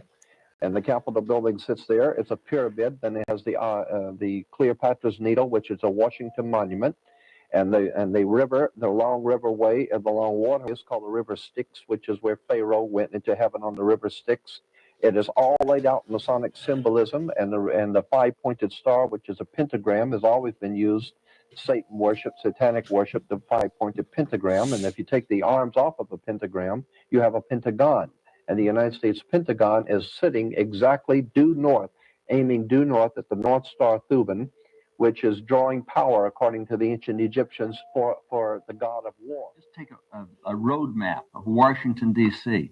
Just take a look at it from the air, and you'll see what appears to be the goat of Mendez. And the goat of Mendez, which is a symbol in Freemasonry. Right. It's a symbol. It's a demonic symbol within the Freemasonic. You see the goat order. And the horns and the whole thing. The whole city is laid out like that. Yep. It's all over. So what we're basically saying here is that there is nothing happening by chance. Right. Nothing's happening by chance. You know, people don't think that they believe this shit, but they do. You know, they believe this shit. And just to kind of give you an idea too, let's see here. Get to this one.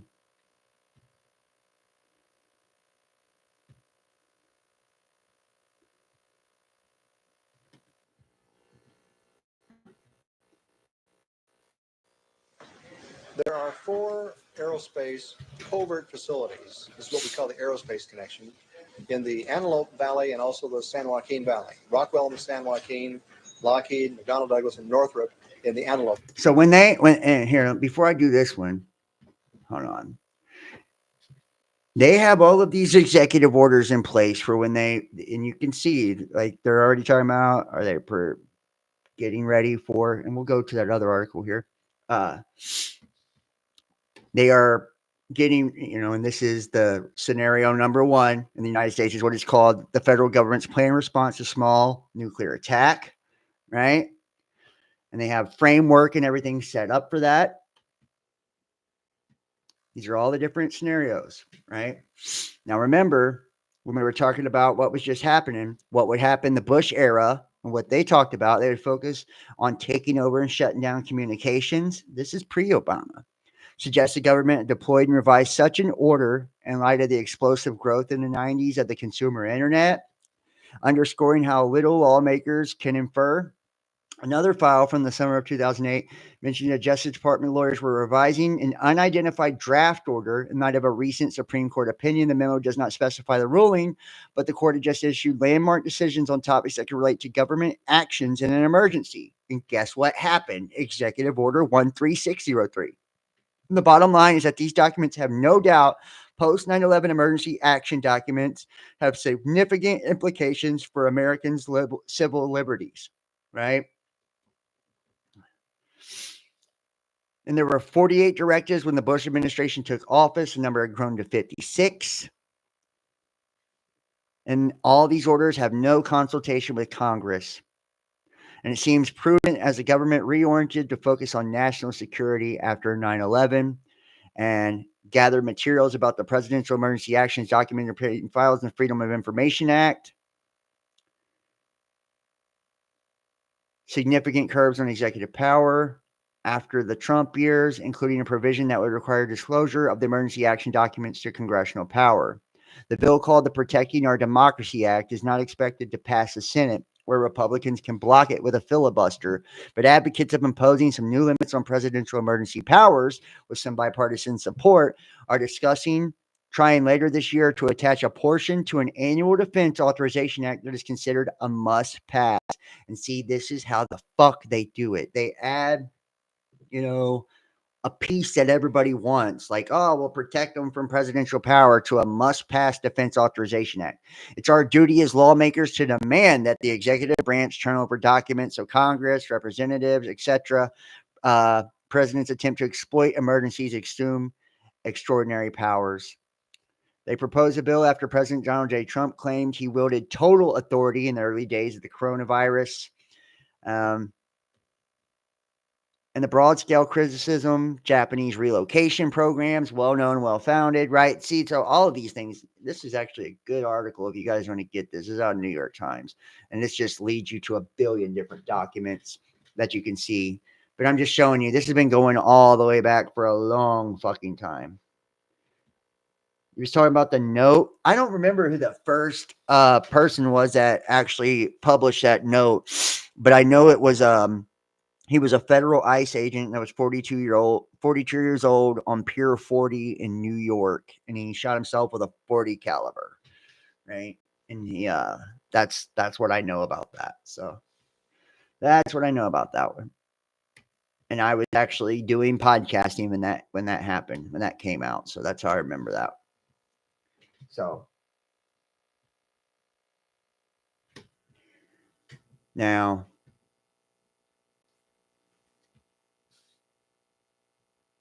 think about Trump talking about the absolute power and all of this.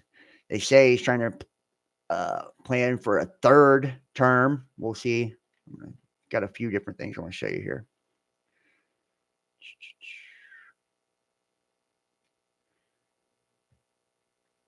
Here we go.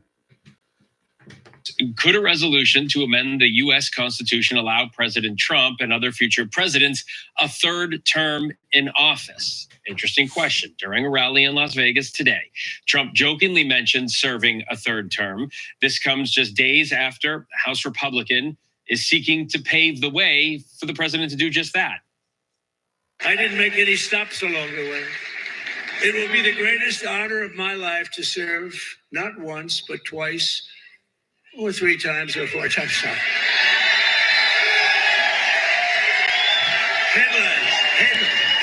Headlines from the fake news. Now it will be to serve twice. For the next 4 years, I will not rest. I will not yield. And together we will not fail. We will win, win, win. We will bring back the American dream. We're going to bring it back. It will be the greatest honor of my life to serve not once, but twice, or 3 times, or 4 times. Yeah. And bringing back that American dream. If it's anything they've been dreaming of for the last fucking few decades, I don't want no part of that motherfucking dream. You know what I'm saying? For real. And just to kind of, let you see,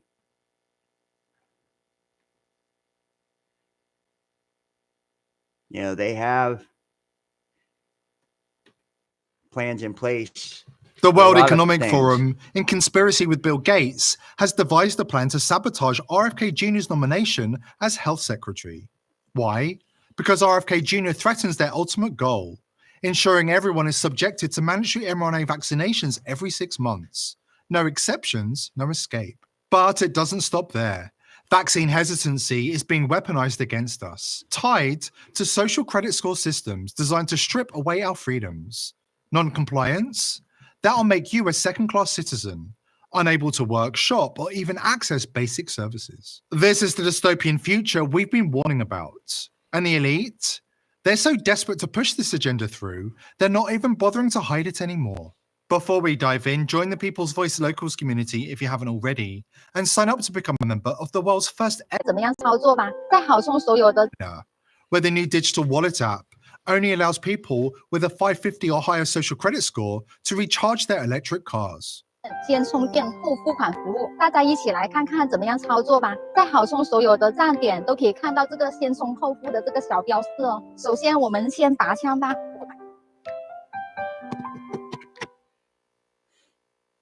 Are you ready for this to become your reality in the US and Europe? Obey your governments, roll up your sleeve for those mRNA injections, or face being locked out of work, travel, and basic freedoms. And once it starts, the death spiral of control and compliance begins. This isn't some far-fetched conspiracy theory, it's the future the elites are quietly rolling out right in front of our eyes. Just this week, the World Economic Forum unveiled their latest chilling plan, long-acting injectable mRNA vaccines that they want everybody to take every 6 months. That's right, every 6.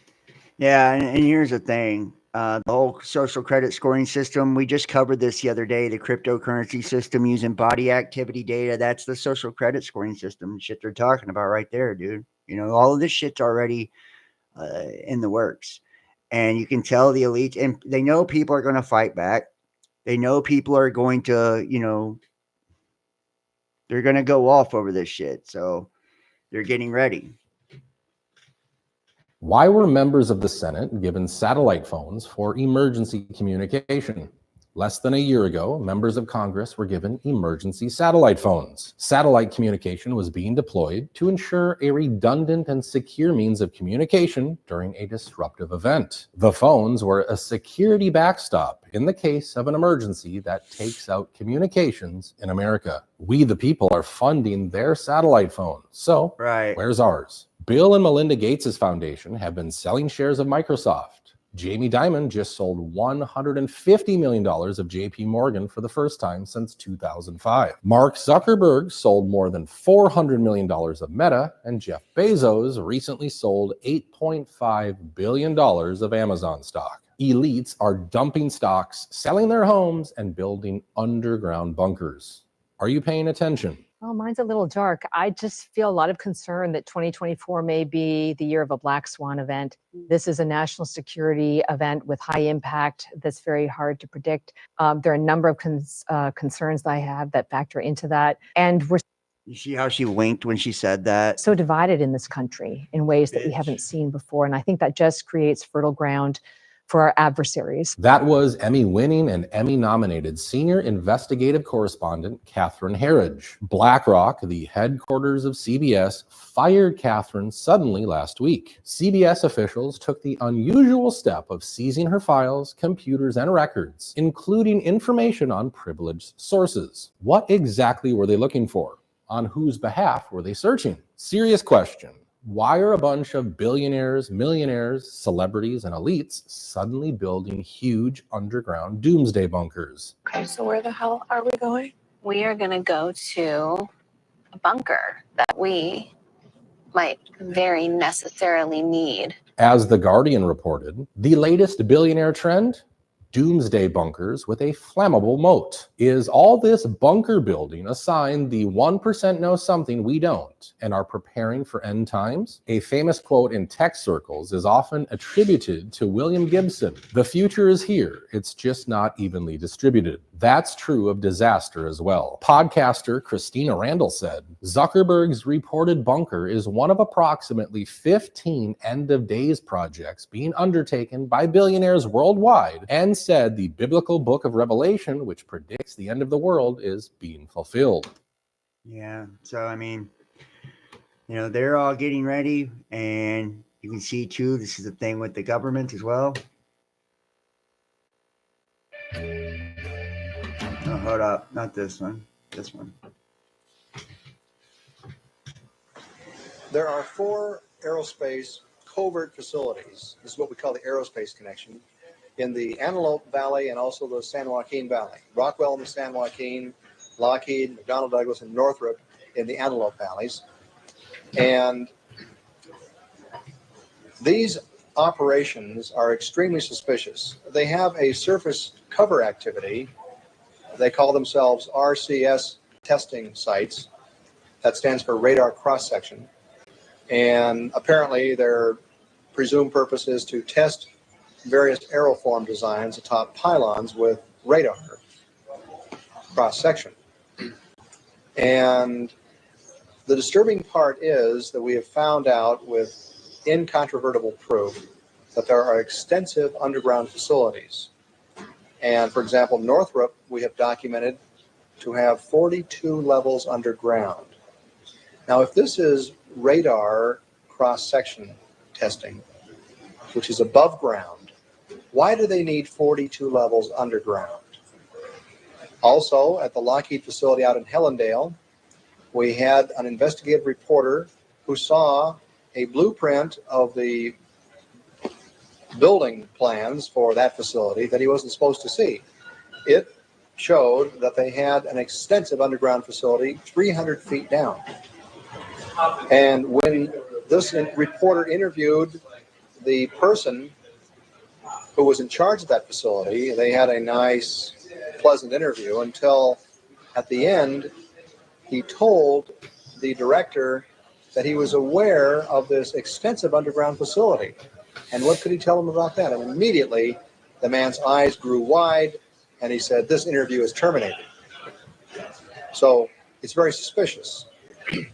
And then, of course, we have other reports of people in the area who say that they have seen alien craft emanating from these facilities and terminating at these facilities, and other kinds of blue beams, strange lights in the sky, surveillance orbs the size of basketballs, medicine balls that survey the area and move in ways that we don't possess that kind of technology. In terms of the Northrop facility, which is also known as the Anthill, the construction, the underground facility was greatly enlarged in the early 80s.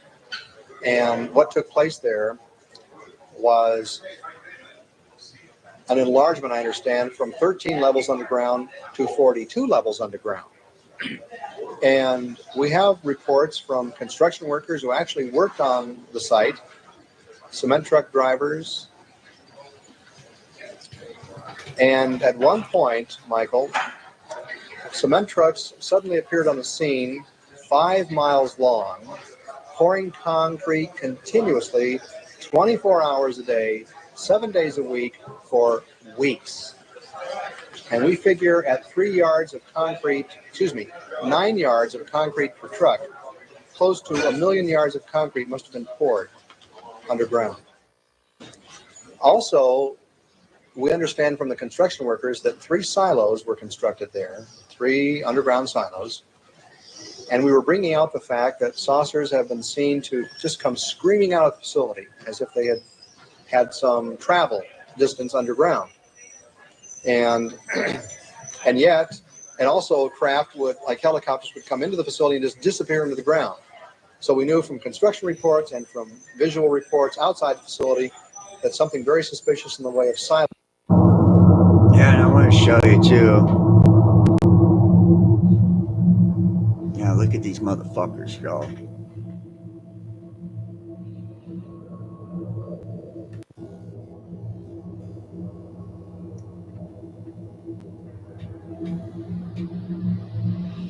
Now I'll show you some of the. You can see there's tunnels and tunnels and tunnels. There you go.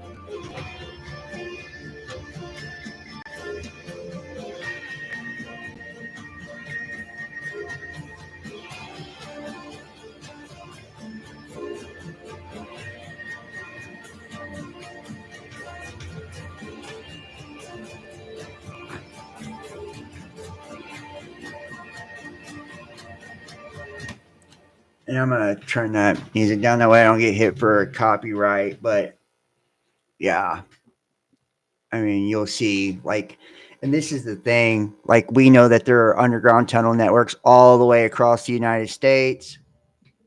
Their advanced weaponry and things, they're calling them flying saucers and alien technology. We have no fucking idea if it is or it isn't, honestly, if you think about it.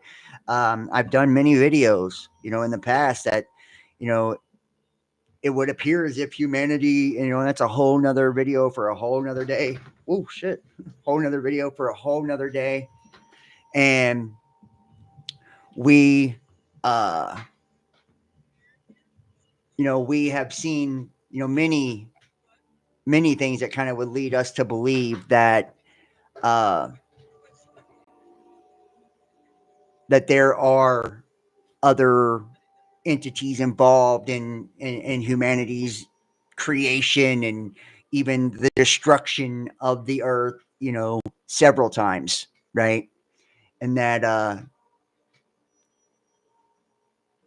maybe they're still here today, and maybe that's what's behind a lot of the governments and things like that. We do know that there's a spiritual connotation to all of this as well, but that's neither here nor there. We're not even going to get into all of that right now. Just leaving the facts being the facts of, we know the plans are in place. We know they've got everything legally set up to be able to seize power, seize control. There's agendas every aspect of the world, and it appears as if they're preparing for something. And I guess the question is what? The question is what, when, how? It's been a slow, meticulous burn, but where we've been weakened to such a point to where it's like,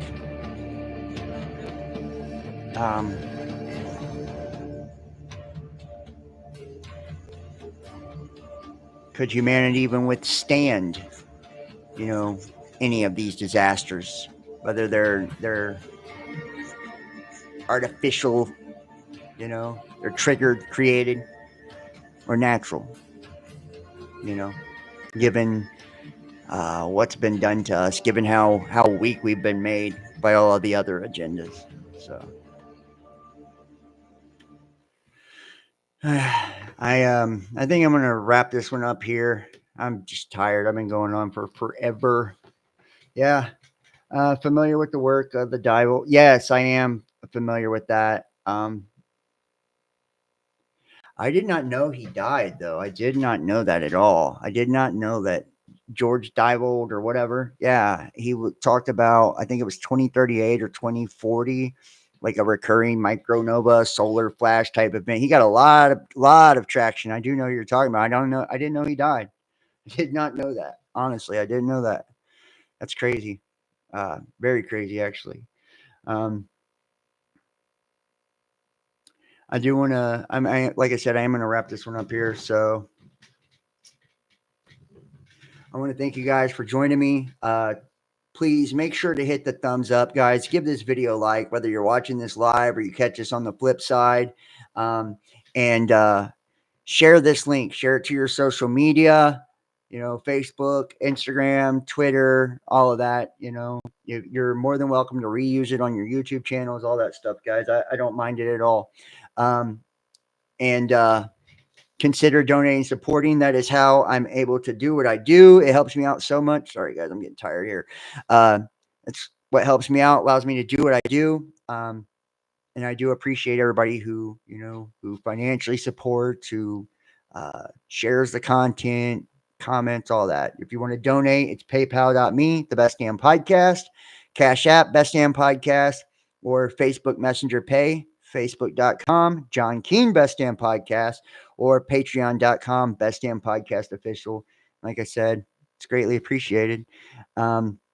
And make sure to subscribe to all that. We got 3 different YouTube accounts. I just got an account back, so make sure to go subscribe. It's youtube.com, John Keane, JONKEEN 33. I'm trying to reach 1,000 subs so I can monetize that channel. So help me out. I'm at 715 or something like that over on that one. And then I have the backup channel, which is Best Damn Podcast 2. It's youtube.com, Best Damn Podcast. The main YouTube channel, youtube.com, Best Damn Podcast Official. And then follow me, Instagram, Best Damn Podcast, Facebook, Best Damn Podcast, Twitter, The Real Best Damn, and TikTok, The Best Damn Podcast. And I'm posting new stuff daily on all of the main platforms. I'm over on BitChute, DLive, Twitch, everywhere, really, Odyssey, everywhere. So you can find me anywhere, but the main platforms I'm posting daily. So thank you guys so much for watching. Please like, share, comment, subscribe, and donate to support the channel. I love you guys, and I will see you next time. Make sure to check out the last few videos we did too. There were some really good ones. So been doing a lot of good work lately. So I love you guys. I'll see you next time. Peace.